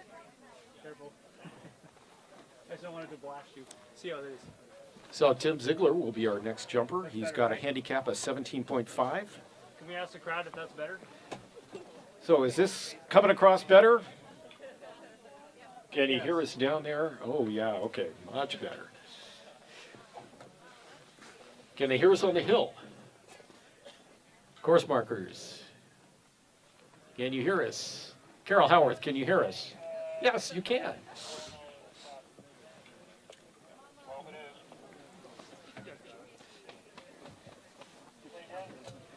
So don't forget, we have the closing ceremonies and banquet from 4 to 6 o'clock this evening at Viking Hall, just down the road off of Abbott and Diamond. Please join us for that. Tickets are available for sale here. We also have jumping swag, hats, onesies, sweatshirts, t-shirts. You support the Alaska Jumping Program.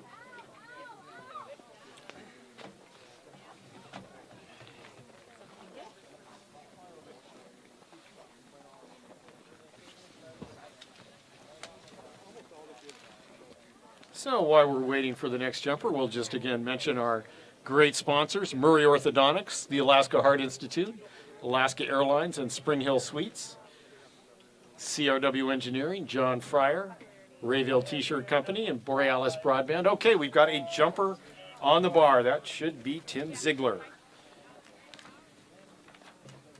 Handicap a 17.5. On the hill. It's on the hill. Okay, but I'm gonna have to be able to hear this because this is louder now, which is good. All right, Tim takes it down.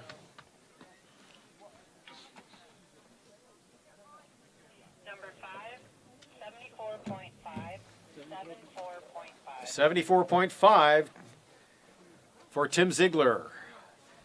He's matched up against Tess Arnone, who's on the bar. She's out of Rocky Mountain, 14 years old. Steamboat Springs Winter Sports Club. Tess admires all the athletes that have struggled and succeeded in these sports. She's on the hill.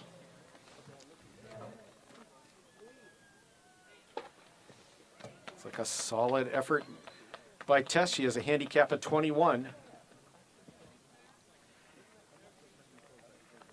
Number 7, 72.5, 72.5. 72.5. Tim moves on. 72.5 for Tess Arnone. Tim Ziegler will move on to the next round. Our next pairing will be Samantha Masuga and Henry Johnstone. Samantha from Intermountain and Henry from the East. So Samantha is with the Park City Ski and Snowboard Club, been jumping since she was 6 years old. One of her goals in life is to own a petting zoo.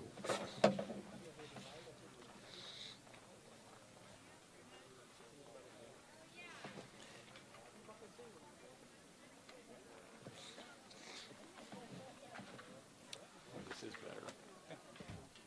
This is the mic to the this is the different one. Yeah, I thought we were going to be wandering around a little bit. Gotcha. Yeah, this is working better. So, I mean, if you want to run around, you can use this one. But they can't hear anything if you're that one doesn't project well enough. Yeah, this is better. It's too feeble. Yeah. So are they moving the bar? Yep. Climbing out now. Is she? Okay. Or excuse me, she's climbing out now. So Tess is moving out onto the bar. Not Tess. Oh, Samantha is moving out onto the bar. Samantha Masuga, our next jumper. On the hill.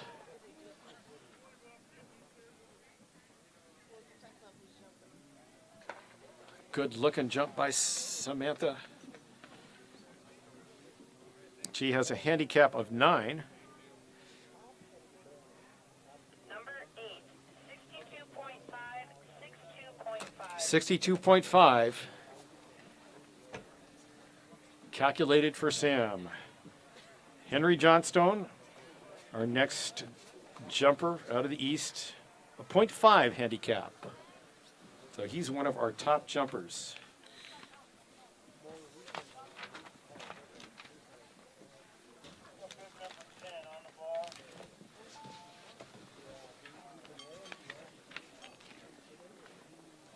Henry's out of the Andover Outing Club, 17 years old.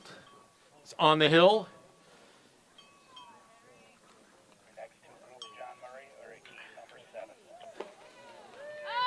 Pretty sweet looking jump there.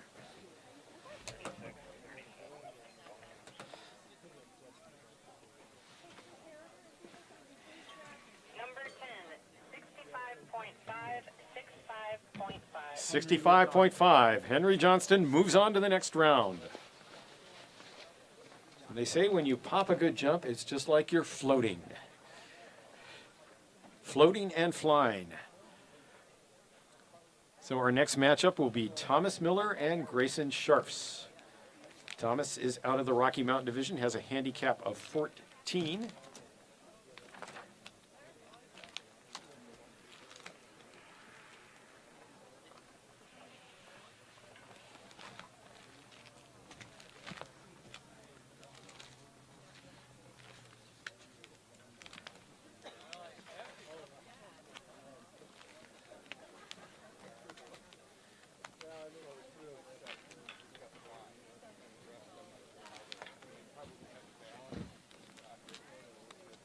And Thomas is moving out onto the bar. He's 12 years old. Been ski jumping since he was 8.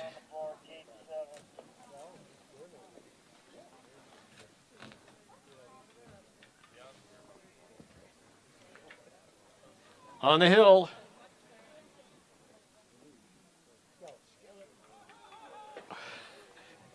And it looks like he had a good one there. Number 13, 69. 69 calculated jump for Thomas Miller. He's going up against Grayson Scharfs, who has a handicap of 0.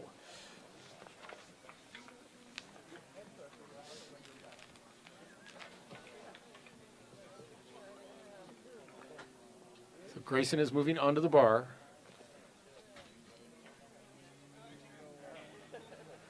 Competes for the Intermountain Division.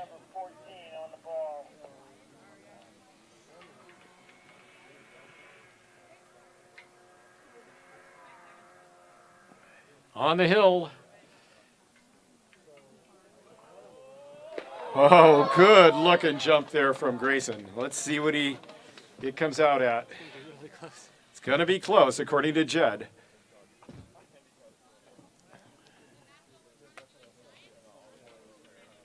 Number 14, 69.5, 69.5. 69 and a half meters. Grayson moves on, but just barely. Good competition there. Okay, our next two jumpers in the jump off, Hunter Gibson and Skylar Amy. Hunter out of Central, Skylar out of Alaska.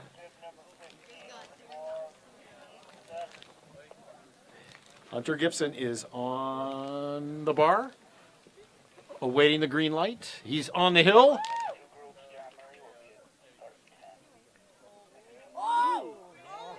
Oh, he took it out. Hunter Gibson from Central. He touched though. No? Oh, he said yes, maybe.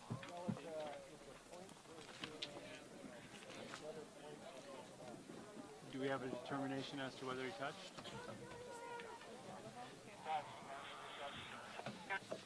Touch, so it's considered a fall.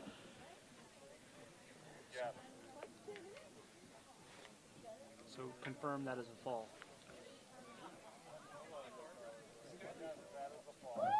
So Hunter Gibson had a long jump, but he did touch, so that is considered a fall.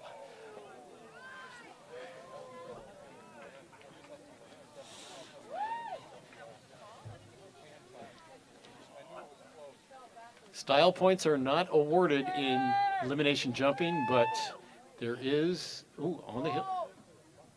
Skylar Amy lands it. So we'll wait the distance, but Skylar will move on. We'll wait the distance, but Skylar will move on.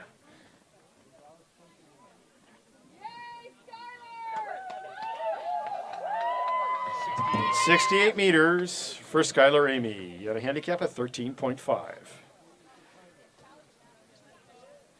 So our next two will be Jack Lawrence and Gus Compton.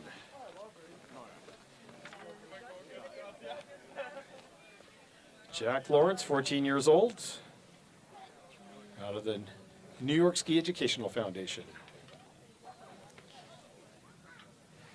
Very good distance, but it was probably guessing 67, 68. It would have been close either way. Not as far as Decker, right? Let's go, Tim Zeeves. Take it to the shed. Behind, preferably.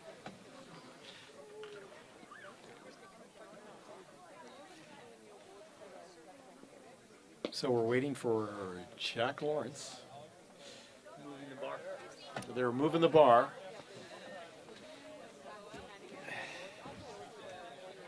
Our second round of jumping, elimination jumping here today in Anchorage.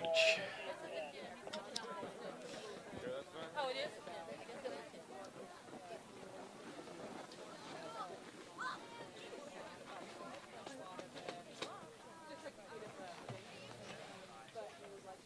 It's on the bar, on the hill.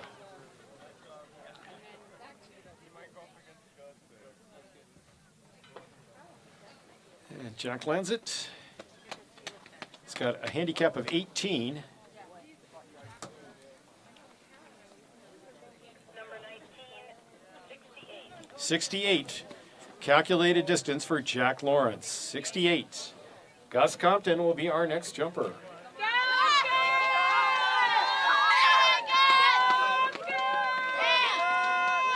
Gus has a handicap of 5. He's on the bar. 5 meters.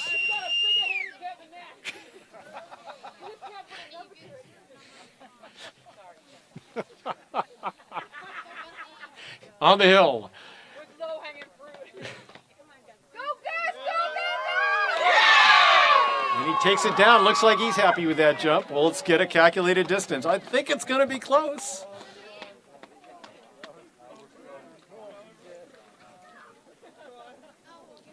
Number 20, 70.5. 70.5. Gus moves on. 70.5, so Gus moves on.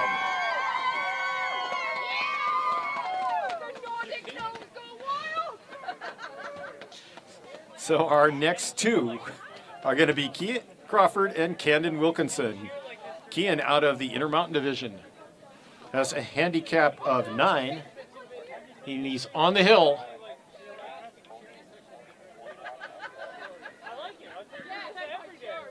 Kian Crawford brings it down.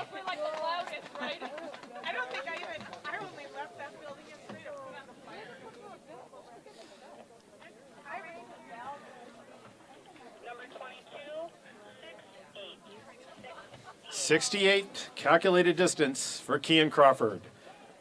So he's going up against Camden Wilkinson, who from Rocky Mountain, with a handicap of 3.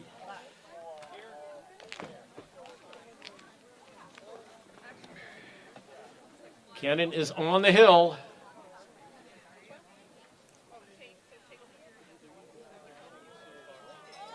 Oh, and Camden takes it way down.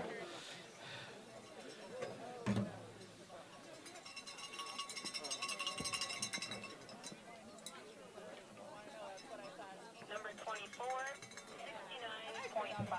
69.5. Cannon moves on. So Camden Wilkinson, 69. So he'll move on to the next round. That was a close one. Augie Shiny and Matt White are next. Who moved on in that last round? Kian? Camden. Oh, Camden. Camden did. So Augie Shiny from the Central Division.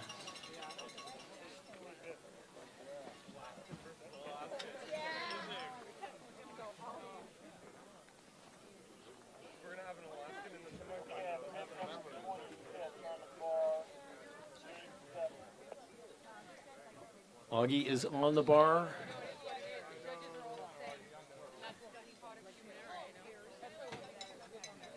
With the Snowflake Ski Club. On the hill.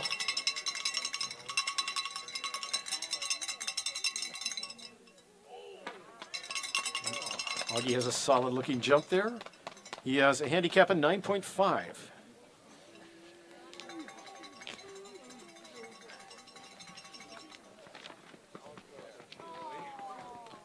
Number 26, 66. 66 for Augie. Matt White will be our next jumper.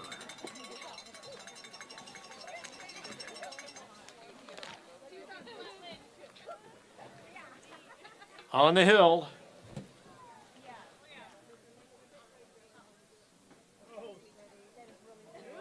Oh, and he takes it way down.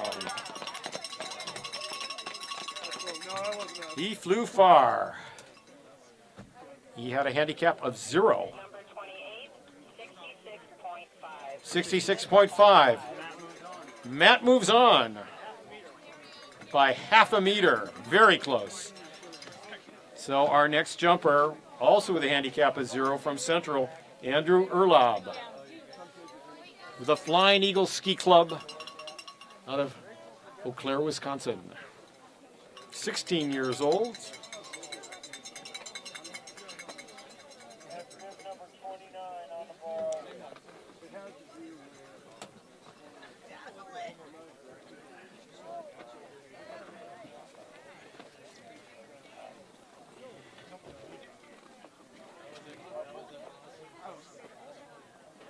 On the hill.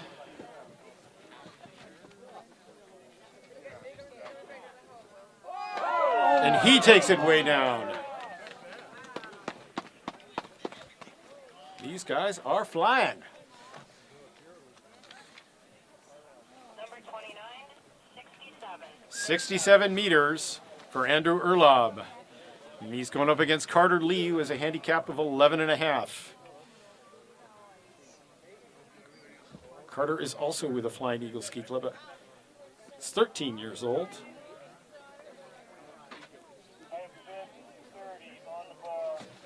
Carter is on the bar. Confirming that was 67.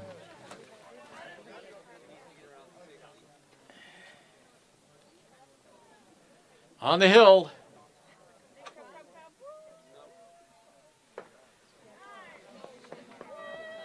And Carter lands it.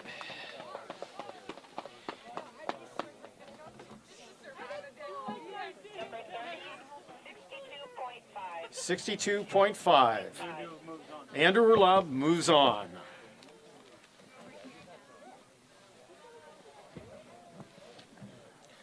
Our next pairing, Lucas Nichols and Elise Loescher.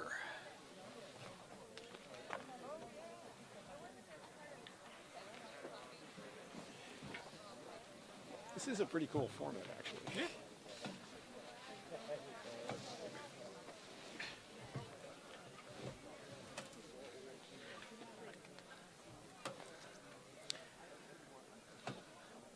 So Lucas is on the bar, getting ready to jump.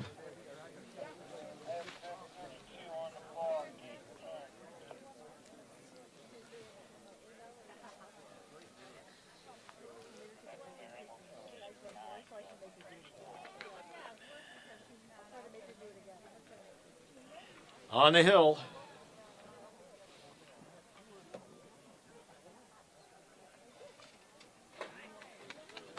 Good looking jump. He took it way down there.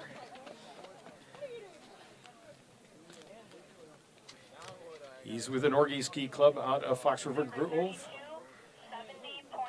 70.5. 70.5 for Lucas Nichols. Elise Loescher will be our next jumper. She has a handicap of 22 and a half. She's on the bar. Competes out of Lake Placid. 15 years old.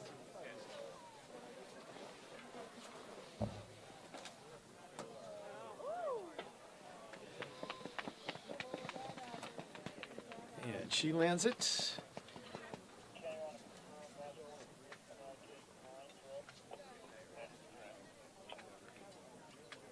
Number 35, 70, 70 calculated. Lucas by half a meter. Lucas Nichols by half a meter in that pairing. Oh, these guys are close.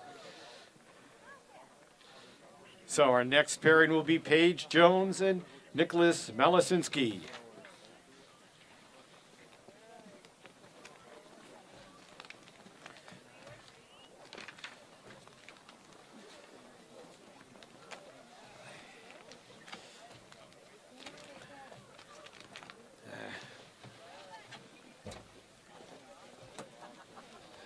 Pages.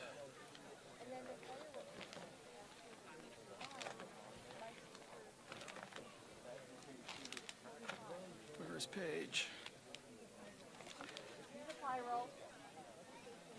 There she is.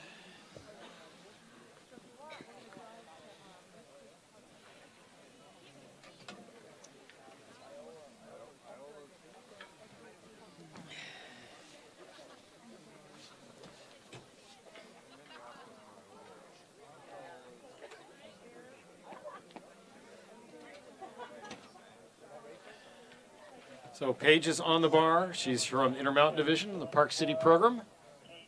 15 years old. A handicap of 9. On the hill.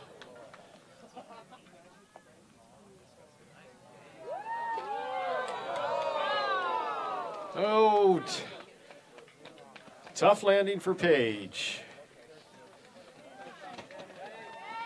But she's okay. Let's give her a big hand. Find out and then may Yeah. That was a fall, so. So 0. That was a jump of 64, but a fall. It's a jump of 64, but it was a fall. So it's recorded as a 0. So she'll be Nicholas Malsinski from Rocky Mountain.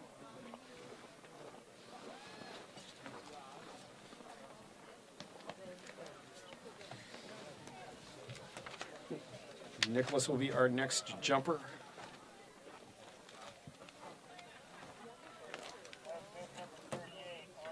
Hi. We have a hot mic here, just so you know, for live stream. Nicholas is known as the Flying Finn, competing for the Steamboat. He's on the hill.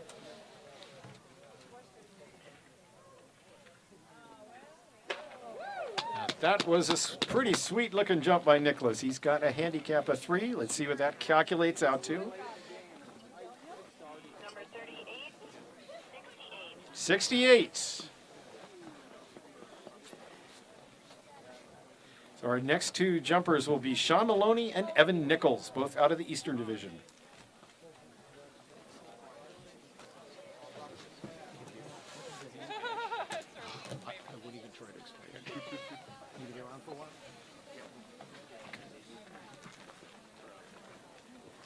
Good to see you. It's like all they're adding meters. From yesterday's competition. So on the bar is Sean Maloney. Nope. So they're establishing it based off the average of the On the hill. Yep.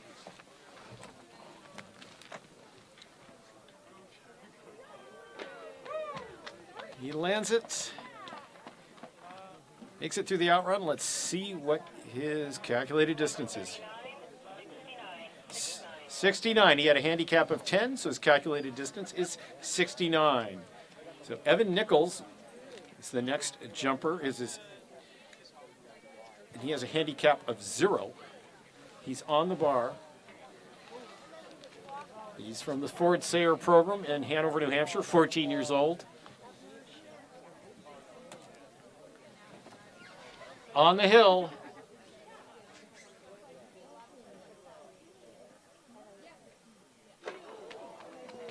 And he brings it way down there. Let's see what he comes up with.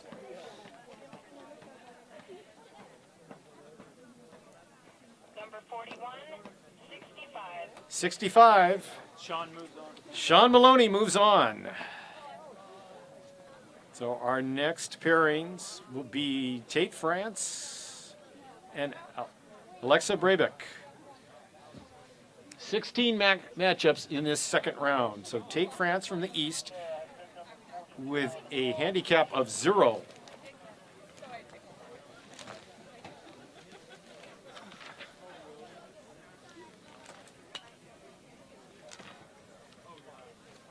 He's on the hill.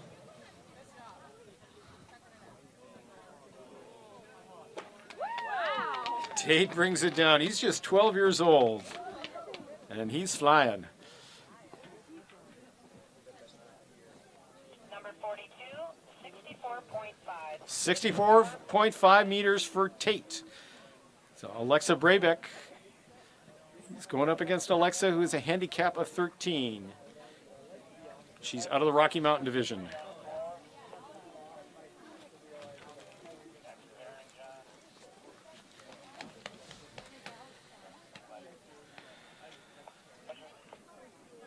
On the hill.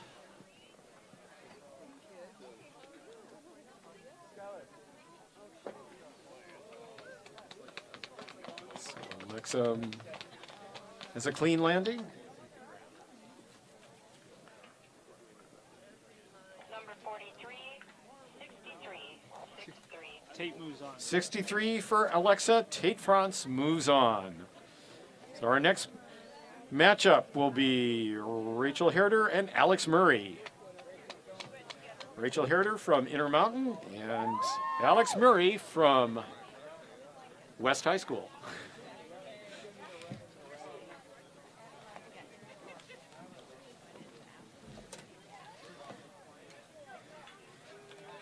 Alex's nickname is, no, that's Hugo's nickname is Danger. Alex's nickname is Aces.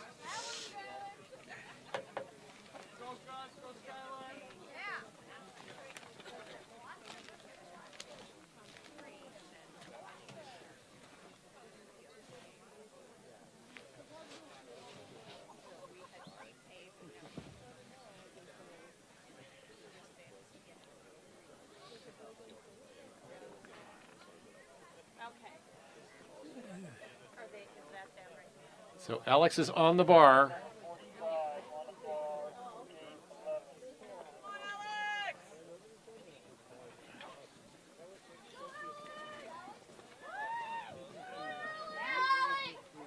On the hill.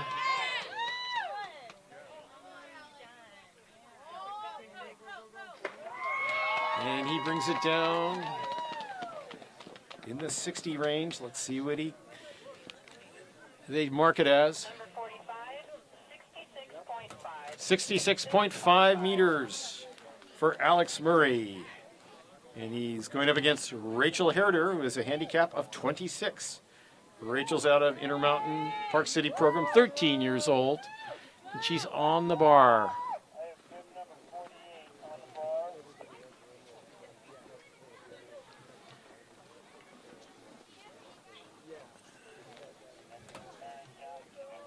On the hill.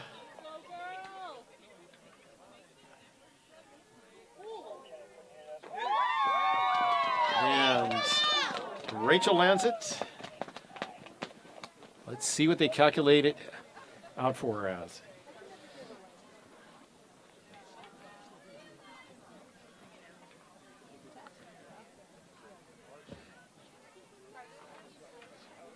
Number 48, 72.5. Rachel moves on. 72.5 meters, so Rachel moves on to the next round. So our next matchup will be Landon Lee out of Central and Carter Brubaker out of Alaska.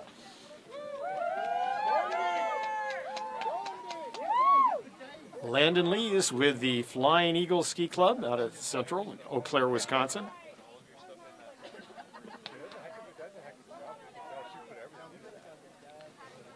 He's 15 years old.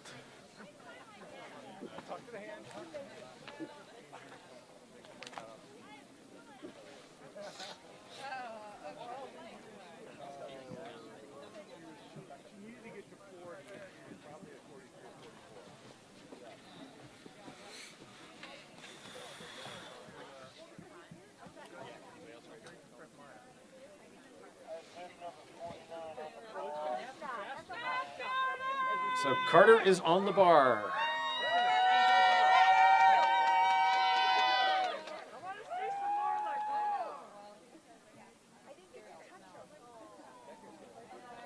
He's on the hill. Solid jump by Carter. Handicap at 9.5.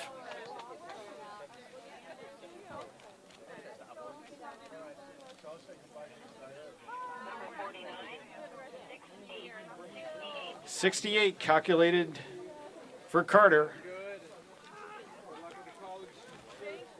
So Landon Lee will be next.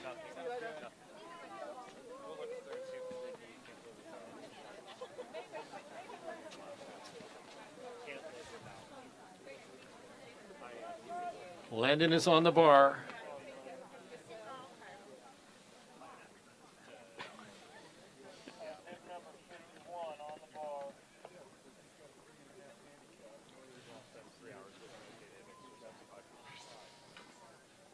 Landon Lee on the hill.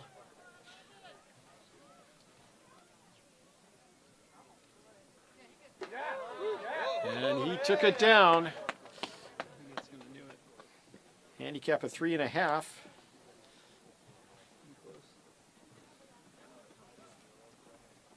Maybe close. We have a tie. Number 51, 68.0. Hey, Kenny, I need a tiebreaker landing style winner from your judges up in the booth. So we have a tie, and they're going to go to a So when there is a tie, it goes to the judges for a better landing. And So Carter Brubaker. so Carter Brubaker is moving on.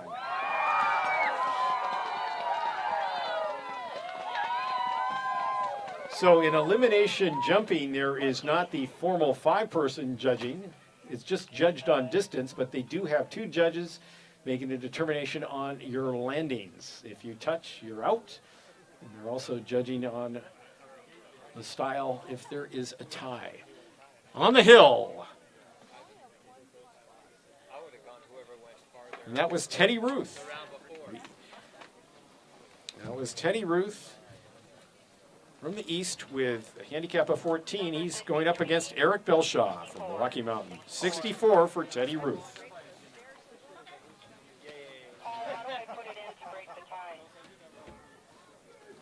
So Eric Belshaw's on the bar. This is our last jumper in round 2. Okay, I got bib number 54 on the bar. Yep, I got it. Thank you.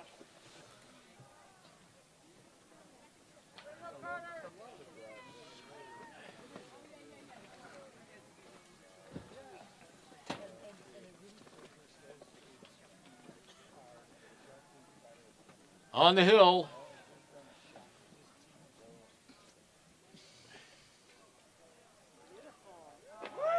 A very pretty looking jump from Eric Belshaw. Number 54, 66. 66. Eric moves on to the next round. So that completes round 2. We're going to have probably a short break here, get into round 3 with just 8 teams left. 8 pairings left. So elimination jumping is a rather new style format. Shakes things up quite a bit. And we'll be back. We will be back.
That was filled out really quickly.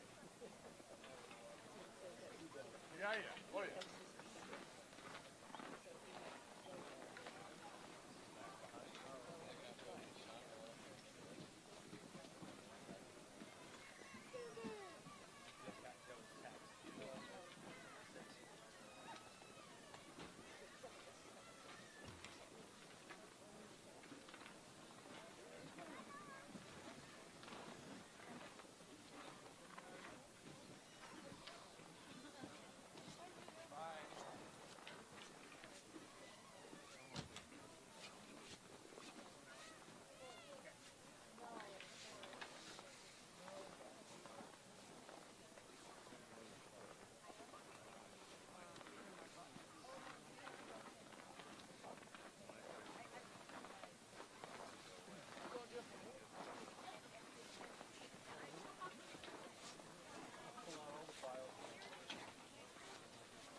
Okay, we will have a 4-jumper and then we'll roll right into our competition. Starting from gate 6 here. This is 4-jumper A.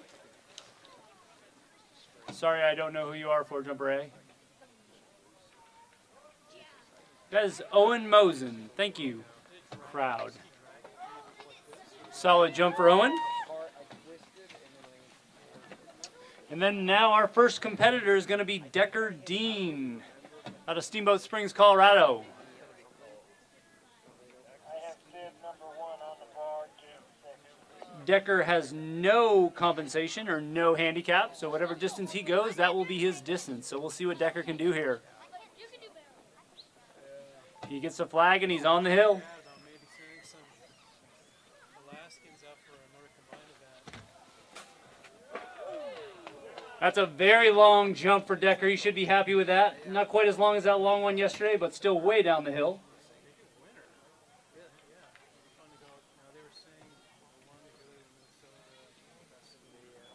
We're getting a distance here, waiting somewhere around that 70-meter mark.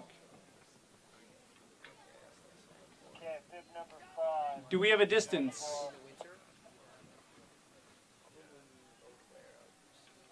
Number 170, 70.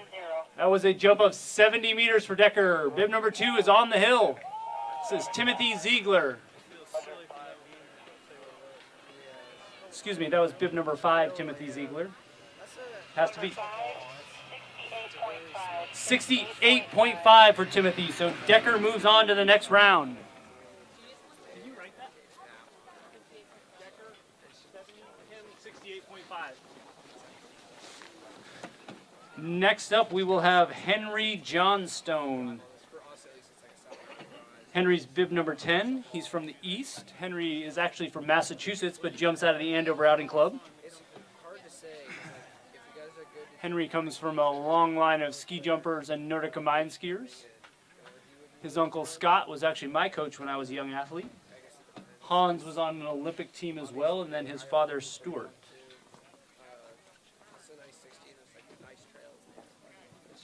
Looks like we're moving the bar up there, so we'll have a slight pause, and then Henry's working his way out on the bar. Are you guys going to try and come on? Henry's going to be going up against Grayson Sharps, who had a really nice jump last round. I know we're trying to do one in. I have bib number 10 on the bar, gate 7. Henry has a half a meter of distance compensation, whereas Grayson has none, so very competitive, and he's on the hill. Henry has a lot of height. Good jump for Henry. Yeah, we'll do one in March, actually, in Norway. Number 10, 65. 65. That's a calculated distance of 65 meters for Henry. So right at that K point. Again, he only had a half a meter of compensation, so his original distance was 64.5. With that half a meter, it puts him at 65 meters. Grayson is on the hill. Looked like a good jump for Grayson. Oh! Close to squat, or he had a little squat there, but I think he kept the hands up. We'll wait for the distance. Again, he has no compensation. Number 14, 66. And that was a jump of 66 meters for Grayson. So Grayson will move on to the next round. Very tight, just a meter separating them. So thank you, Jed. Our next pairing will be Skylar Amy and Gus Compton. 2 Alaskans duking it out here. Skylar Amy from the Winterberry Charter School.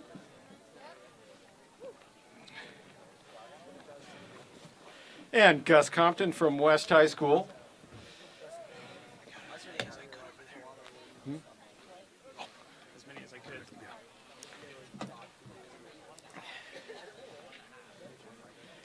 So we're in round 3 of elimination jumping. Here on the final day of competition at the 2018 Junior National Jumping and Nordic Combined Championships. A big thanks again to all our sponsors and volunteers, but especially big thanks to you athletes, all you jumpers who came up from across the country made the long flight to Alaska to take part in this event this week. It's good to have you here. Hope you come back. Come back up in the summer for some summer jumping on these new plastic jumps.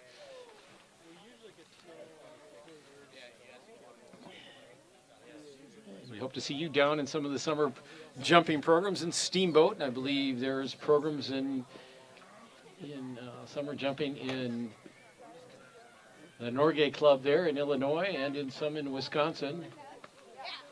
All right, we've got Skylar on the bar. Skylar has a cheering section here. He has a handicap of 13 and a half.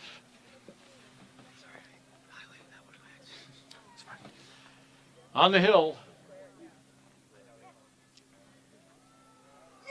Oh, I think Skylar liked that jump.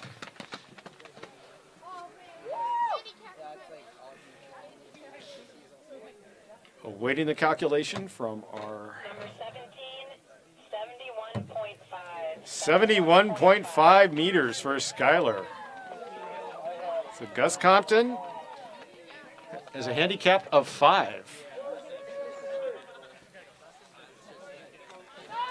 On the hill.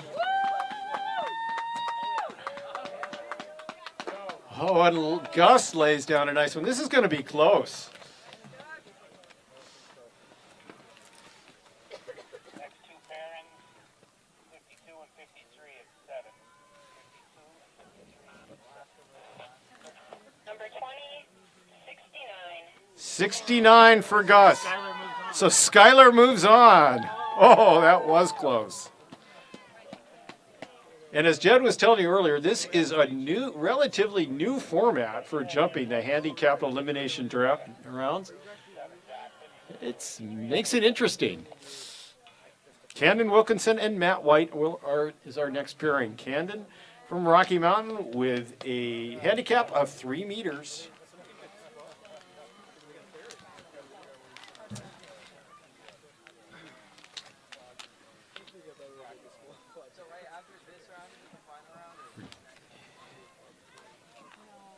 This is 8. This is 8. Correct.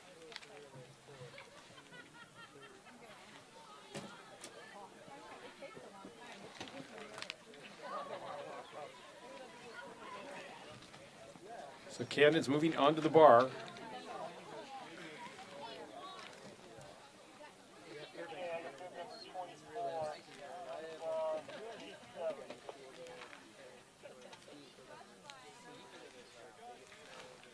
On the hill.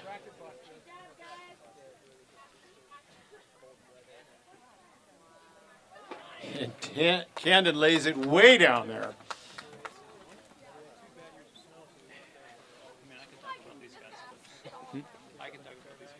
Number 24, 67.5. 67.5 meters for Camden. John Murray, hold him. John Murray, hold him. So our next jumper will be Matt White from the New York Ski Education Foundation, 16 years old. He's on the bar. He's on the hill.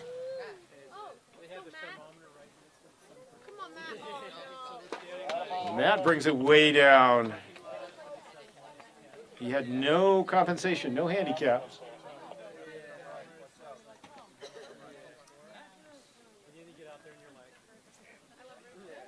Number 28, 65.5. 65.5, so Camden moves on. 65.5, so Camden moves on to the next round. Our next jumper matchup will be Andrew Urlaub and Lucas Nichols, both from Central. Andrew Urlaub has no handicap. He's one of the Flying Eagles. He's on the bar, waiting for the flag. Good job, Skylar. Yay, yay, yay. On the hill.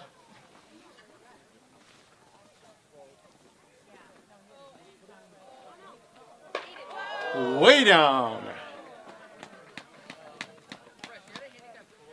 He got a good flight there. Number 29, 69, 69 meters for Andrew Urlaub. So he's going up against Lucas Nichols, who has a handicap of 8.5. Lucas is making his way onto the bar.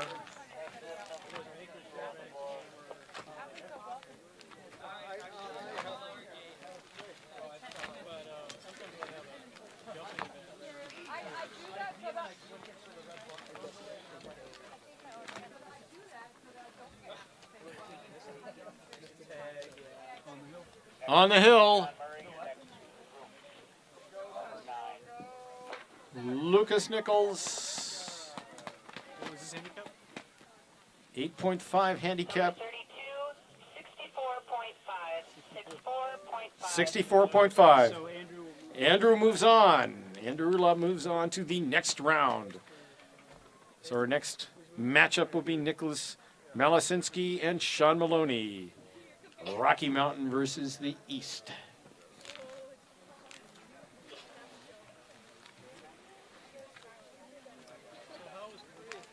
was cool. There was some challenges, logistically, I guess that's typical of Olympics. Nicholas Malasinski out of the Steamboat Winter Sports Club. He's 14 years old.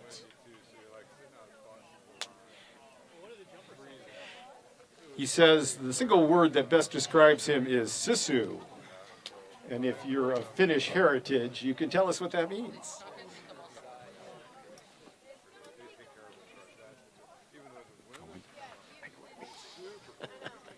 Let's see if somebody else does. He spends 5 months out of the year in Finland, also trains with the Finnish team. He's competed in the Nordic Combine yesterday, so Nicholas Malasinski, handicap of 3.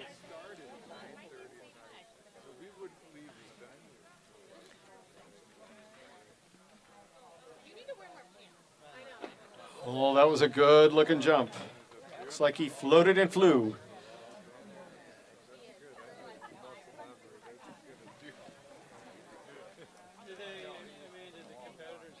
Number 38, 67, 67 meters.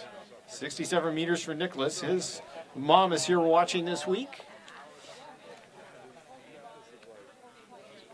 Our next jumper will be Sean Maloney. On the hill.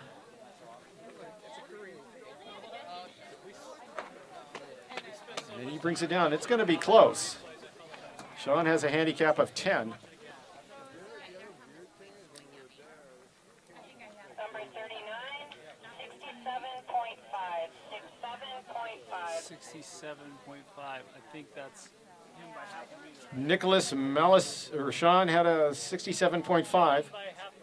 Sean Maloney by half a meter. Very close. Tate France up next from the East. No handicap. Tate France. On the hill.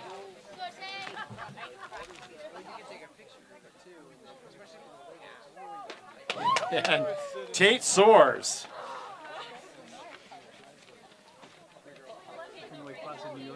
From Lake Placid, New York. 12-year-old jumper. 65.5 meters for Tate. He's going up against Rachel Herder from Intermountain, the handicap of 26. Rachel is on the bar. Park City, Utah. From Park City, Utah. On the hill. Rachel's teammates are cheering her on here.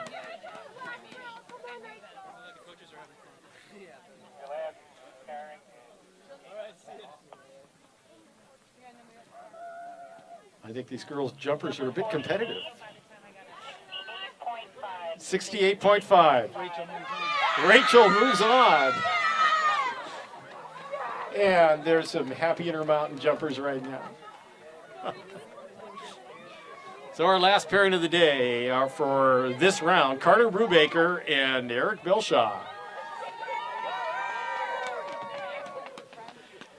So the excitement is building as we're getting into this elimination round. We'll be down to our last 4 matchups in the next round.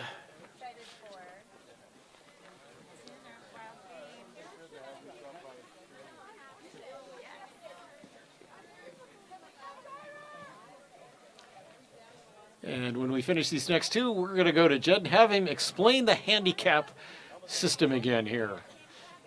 We've had some new folks come out since we started this early this afternoon. And don't forget, it's not too late to get tickets to the closing ceremonies and banquet tonight, held at the Viking Hall. Sons of Norway. This Viking Hall, Carter is getting on the bar. Yes. This is the last pairing for this round, 3rd round. Carter is getting ready to jump. Handicap a 9.5.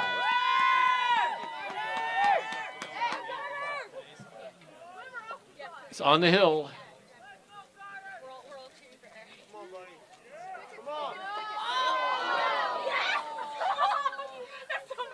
Ooh. Carter's okay. Yeah. Tough landing for Carter. He looks good. Good job.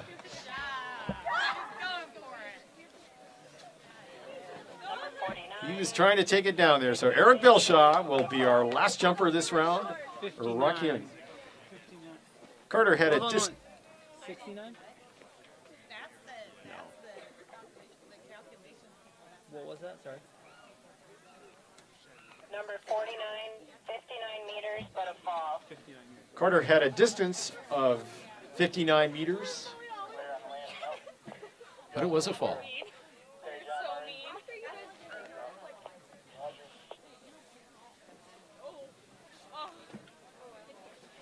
What gate was the last gear coming from? Number 49 came out of gate. I got bid number 54 on the ball. Eric Bilshaw is on the bar. On the hill. Okay, so she goes like automatic, right? Yeah. So he can go like 62. Good looking jump from Eric.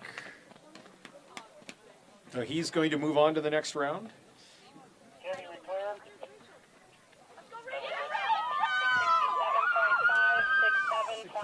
67.5, 6.7.5 for Eric Bilshaw.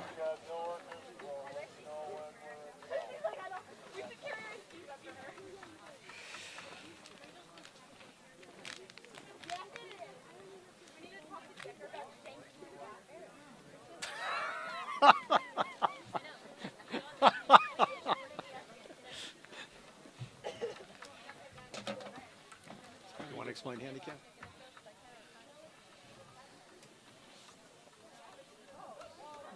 What?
Deckardine with a telemark landing way down there.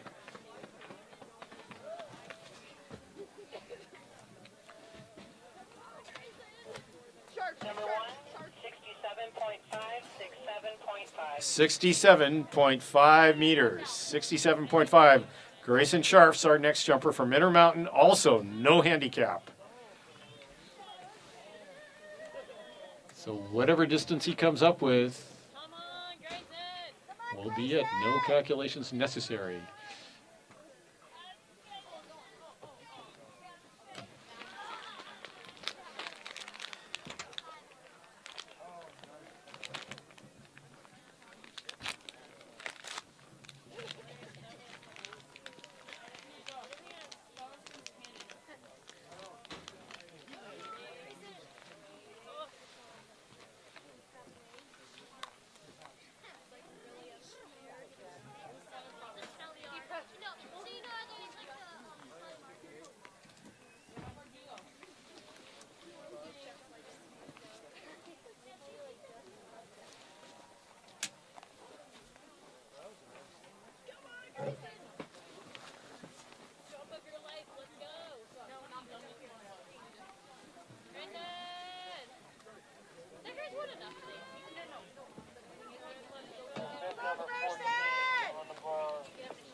Grayson is on the bar.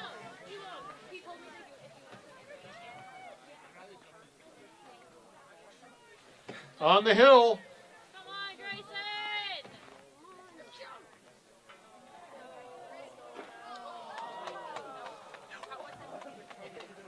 So let's see what he has for distance. Number 14, 61.5, 61.5. So Deckardine moves on to the next round. Our next two jumpers paired up. Skylar Amy from Alaska and Camden Wilkinson from Rocky Mountain.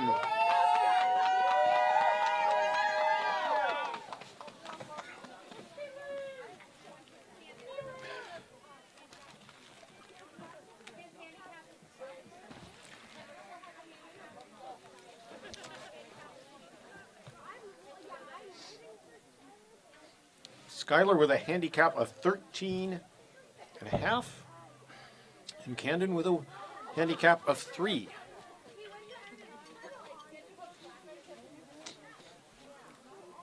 So we're down to our last 8 jumpers. Skylar's on the bar.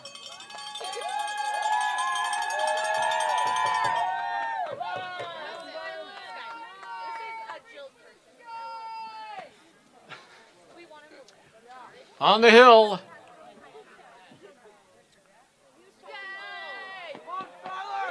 And Skylar stretches it out there. Pushing it as far as he could. Let's see what he has. Number 17, 68.5, 68.5. So Camden Wilkinson, our next jumper on the bar.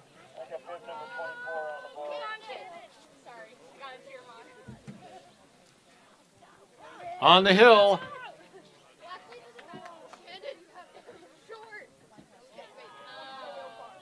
Oh, a good looking jump. This is going to be close.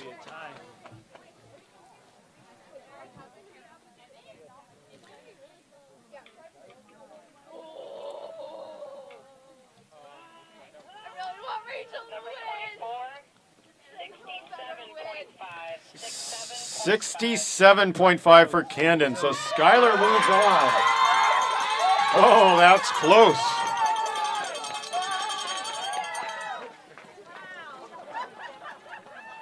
They say baseball is a game of inches.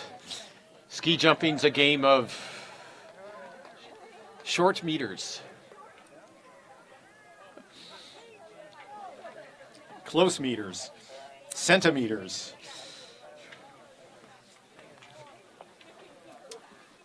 So our next matchup, Andrew Urlaub and Sean Maloney, Central and East. Andrew has a handicap of 0. Sean has a handicap of 10.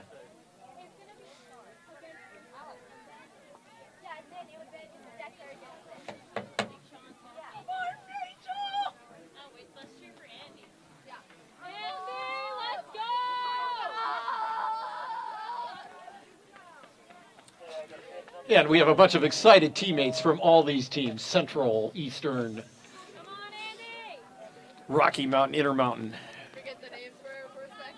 Let's look back. Andrew's on the bar.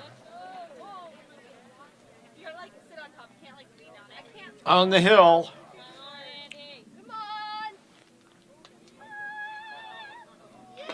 Come on. Way down the hill.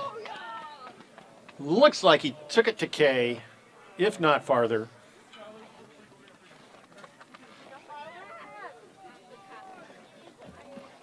Number 29,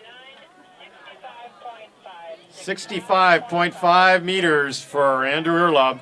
So Sean Maloney with the East. A handicap of 10. Sean is on the bar. And the Eastern team is cheering him on. On the hill.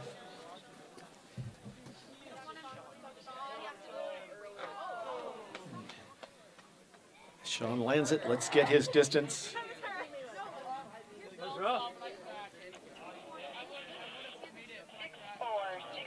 64. So Andrew Urlaub moves on.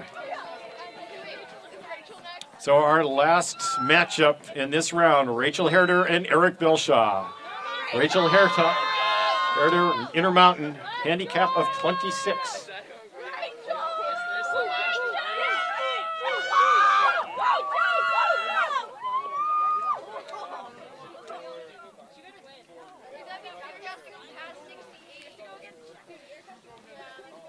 So we have 2 more rounds after this. This is the Elite 8. And we're going to go on to the Final 4 and then the championship round. In March, they call it March Madness. We're going to call this February Frenzy.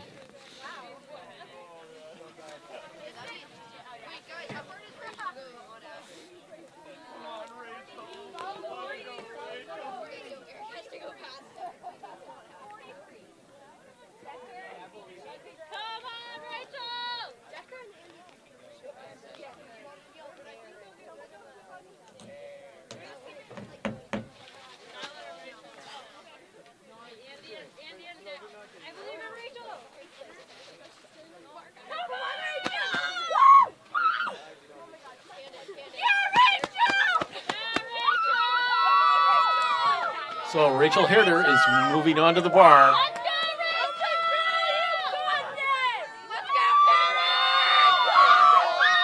Her Intermountain teammates cheering her on.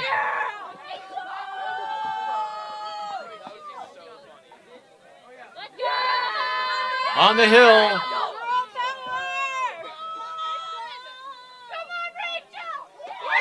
Ooh, good jump from Rachel. She stands up. See what it calculates out to.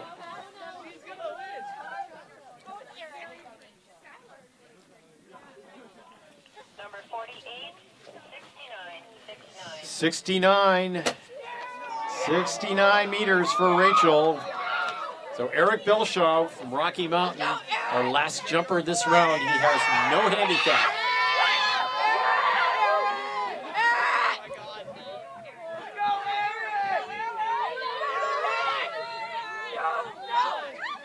On the hill.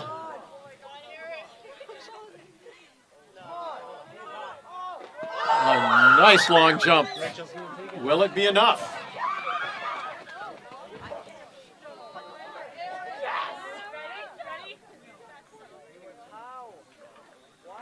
number 54, 66.5. 66.5. So Rachel Herder moves on to the next round. So our final 4 is Decker Dean, Skylar Amy, Andrew Urlaub, and Rachel Herder.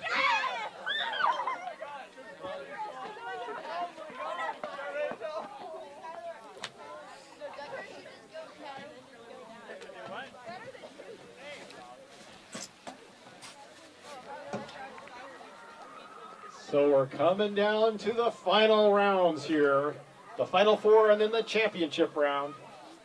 Here at the Carlide Ski Jumps at the 2018 Junior National Championships. Some great jumping this week.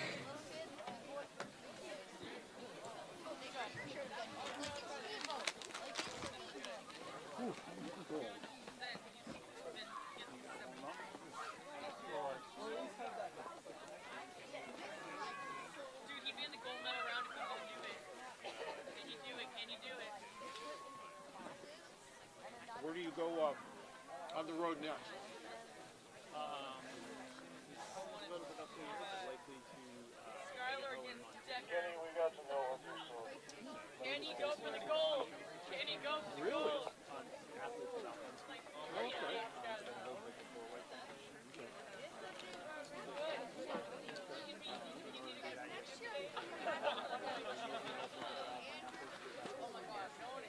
Good, cool. So we had another coach go out there and coach the guys last minute.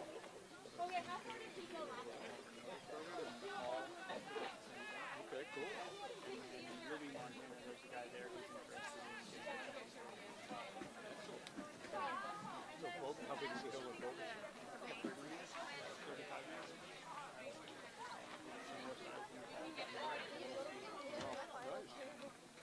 So possibly there, and then in April, I'll just be a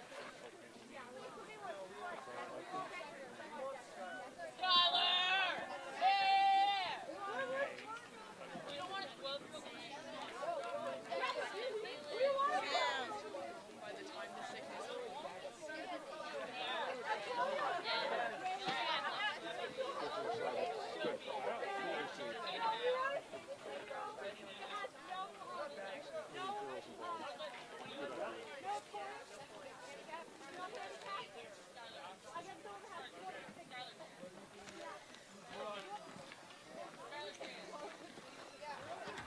Is it the tent bag? we should start a Skylar channel.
we having a 4 jumper? Yeah, we are. So our 4 jumper is on the bar. Should be Owen Monson.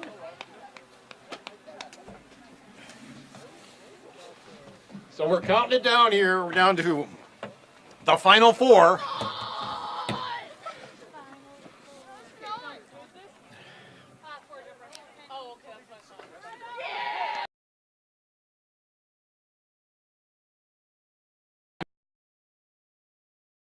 And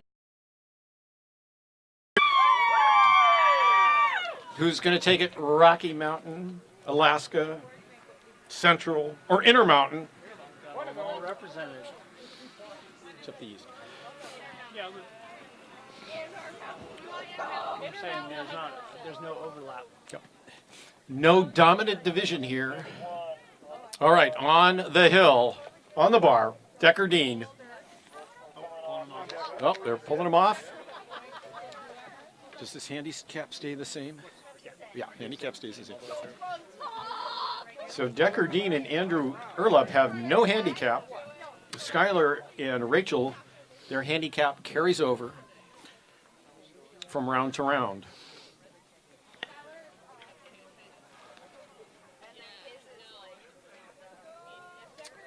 Skylar's is 13.5 meters, and Rachel's is 26.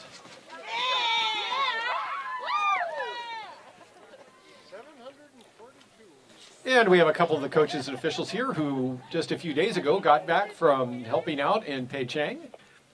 We're down to the last day of the Olympics. Oh, on the bar is Decker Dean.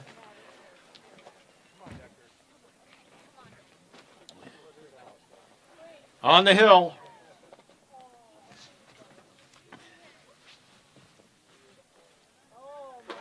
And he sinks it down there.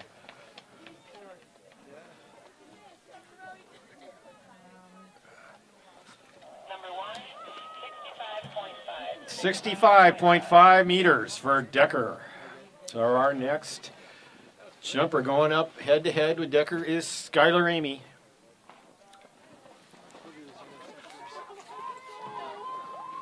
Yes, sir. Is there an announcer on channel 1?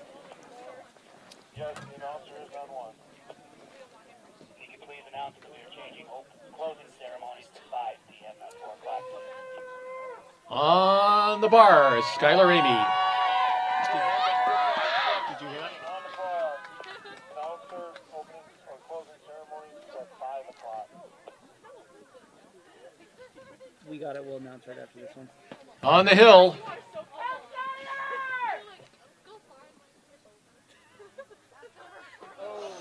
Oh, Skylar had to bring it up. So let's see what it comes out to. Number 17, 62.5. 62.5. So Decker will go on to that championship round. So now it's Andrew and Rachel.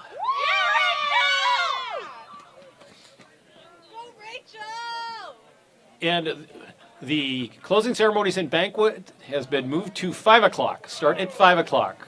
Instead of 4 o'clock, we're going to start at 5.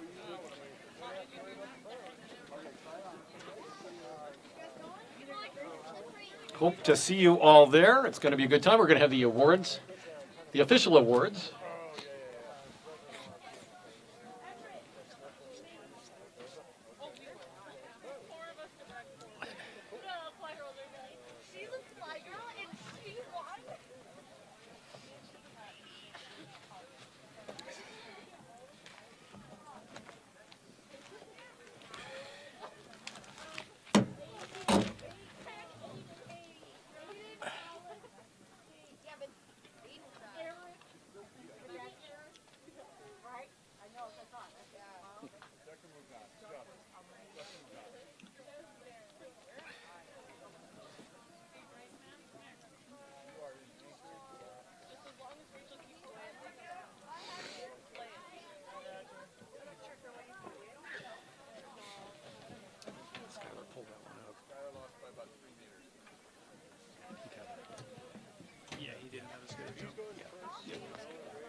Okay, I got bib number 29 on the bar, gate 7.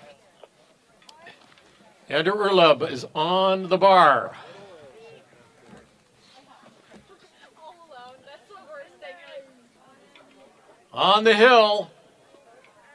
Oh, come on. No, this is no. And he takes it way down there. Well, I'm just subtracting 2 from my eyeballs. That seems to be what they're... Number 29, 68, 68. 68 meters for Andrew Urlaub.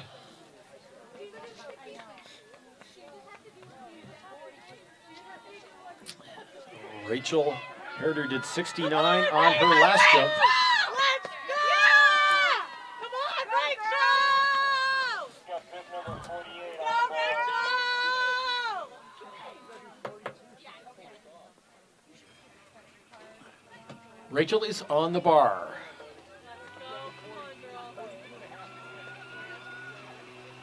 And she's on the hill.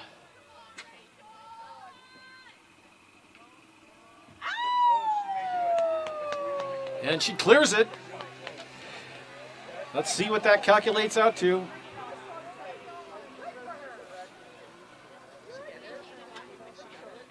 Number 48, 68.5. 68.5. Rachel Herder moves on to the championship round, going up against Deckardine.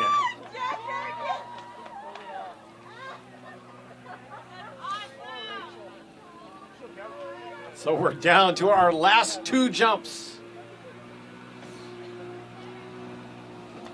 And we'll take this opportunity to once again thank all our sponsors and volunteers for the 2018 Junior National Championships, United States Ski and Snowboard Association, the Nordic Ski Association of Anchorage, Murray Orthodontics, Alaska Heart Institute, Alaska Airlines, and Spring Hill Suites. Our ski flyer sponsors. At our ski jumper level sponsors, we have CRW Engineering, John Fryer, Rayville T-Shirt Company, Borealis Broadband, and the Alaska Native Youth Olympics. Our jumping enthusiast sponsors is Alaska Sausage Company, Pepsi, Viking Hall, Denali Asphalt, Shamai Kettle, Lorene Hebert Design, Alaska 4x4 Rentals. And our friends category, UPS, Alaska Wooden Spoons, Alaska Mountaineering and Hiking, Spenard Builder Supply, Anchorage Convention and Visitor Bureau, Broken Tooth Brewing, Green Alaska Solutions, and Ski AK.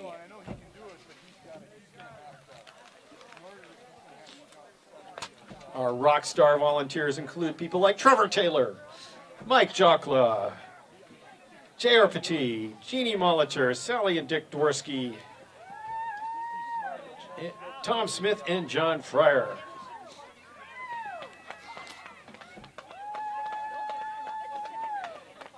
And let's not forget our officials, our technical delegate, Kenneth Barker, our assistant TD, Paul Jastro, our judges, Keith Hansen, Dan Mattoon, Matt Kuhler, Jarrett Moe, and Alan Belshaw, and our calculations done by Tammy Jastro and Lisa Mattoon.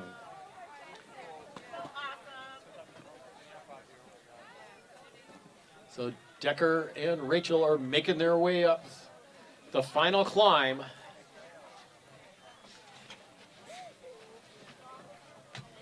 Up the stairs. And let's have a big round for our course markers out there on the hill, freezing their toes all day. Big cheer for them. Come on.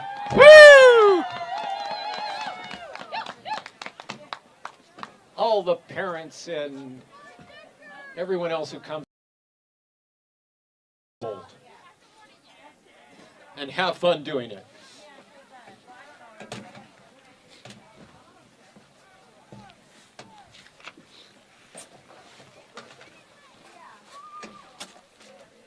And let's not forget our live stream crew from South Anchorage High School Media Program. Thanks, guys. You were able to take it worldwide for us.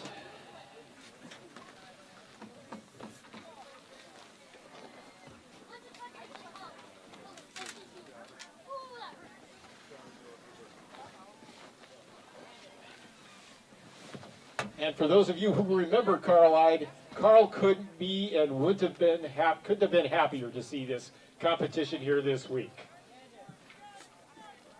He loves ski jumping.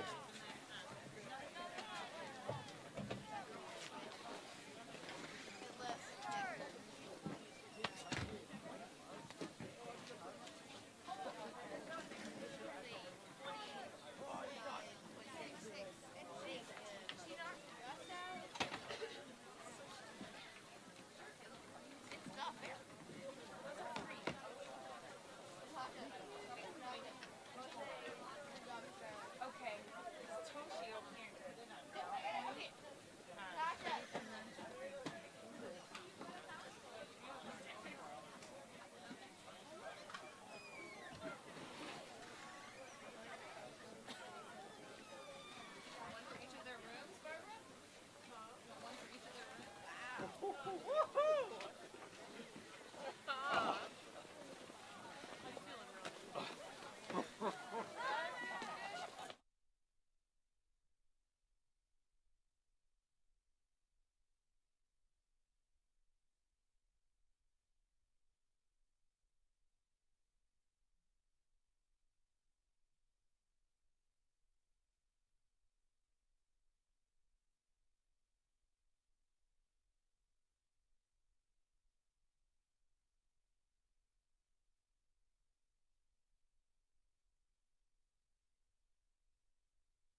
He's going to McCall, Idaho and Boise, Idaho to look into getting some jumping programs going there. Okay, here we go. This is our 4-jumper.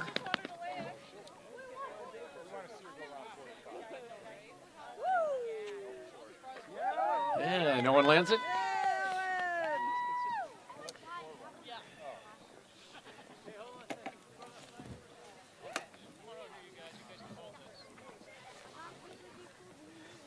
Okay, folks, this is the moment we've been waiting for.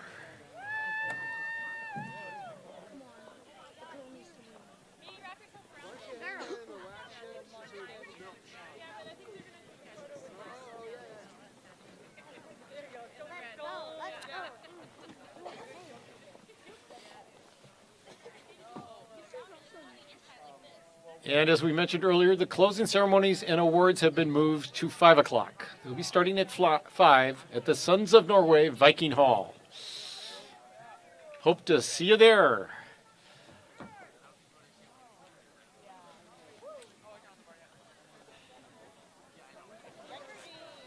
Deckardine on the bar.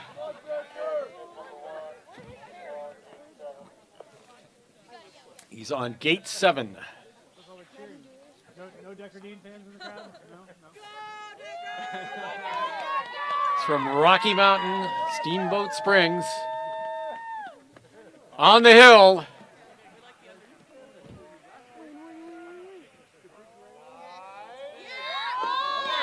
Way down there.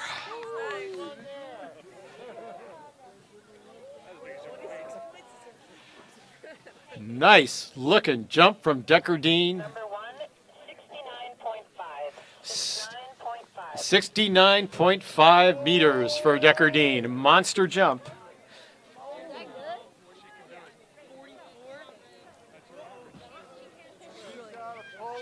Rachel calculated at 69 last time, so this is going to be close.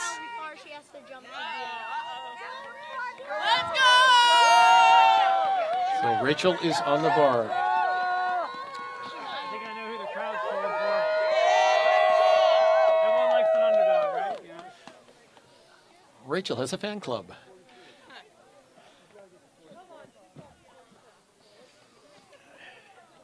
Good to hear all these young athletes out here cheering their team on the hill. And she lands it.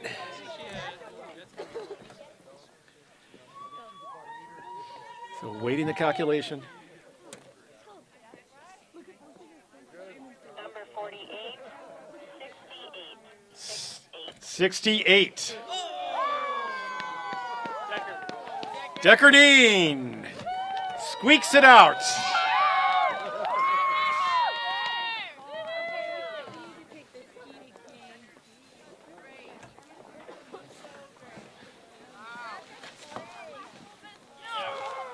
Jumper 68 now. All right, Hatch. This time right now.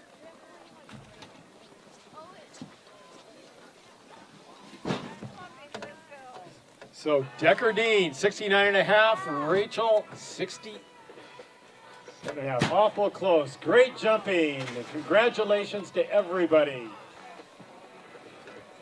So that concludes the jumping.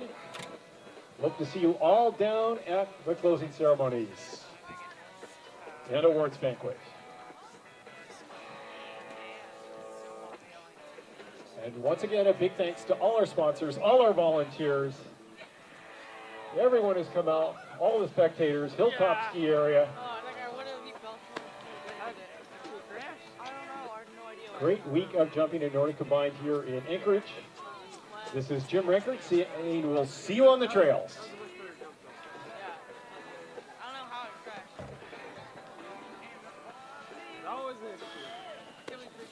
Thank you.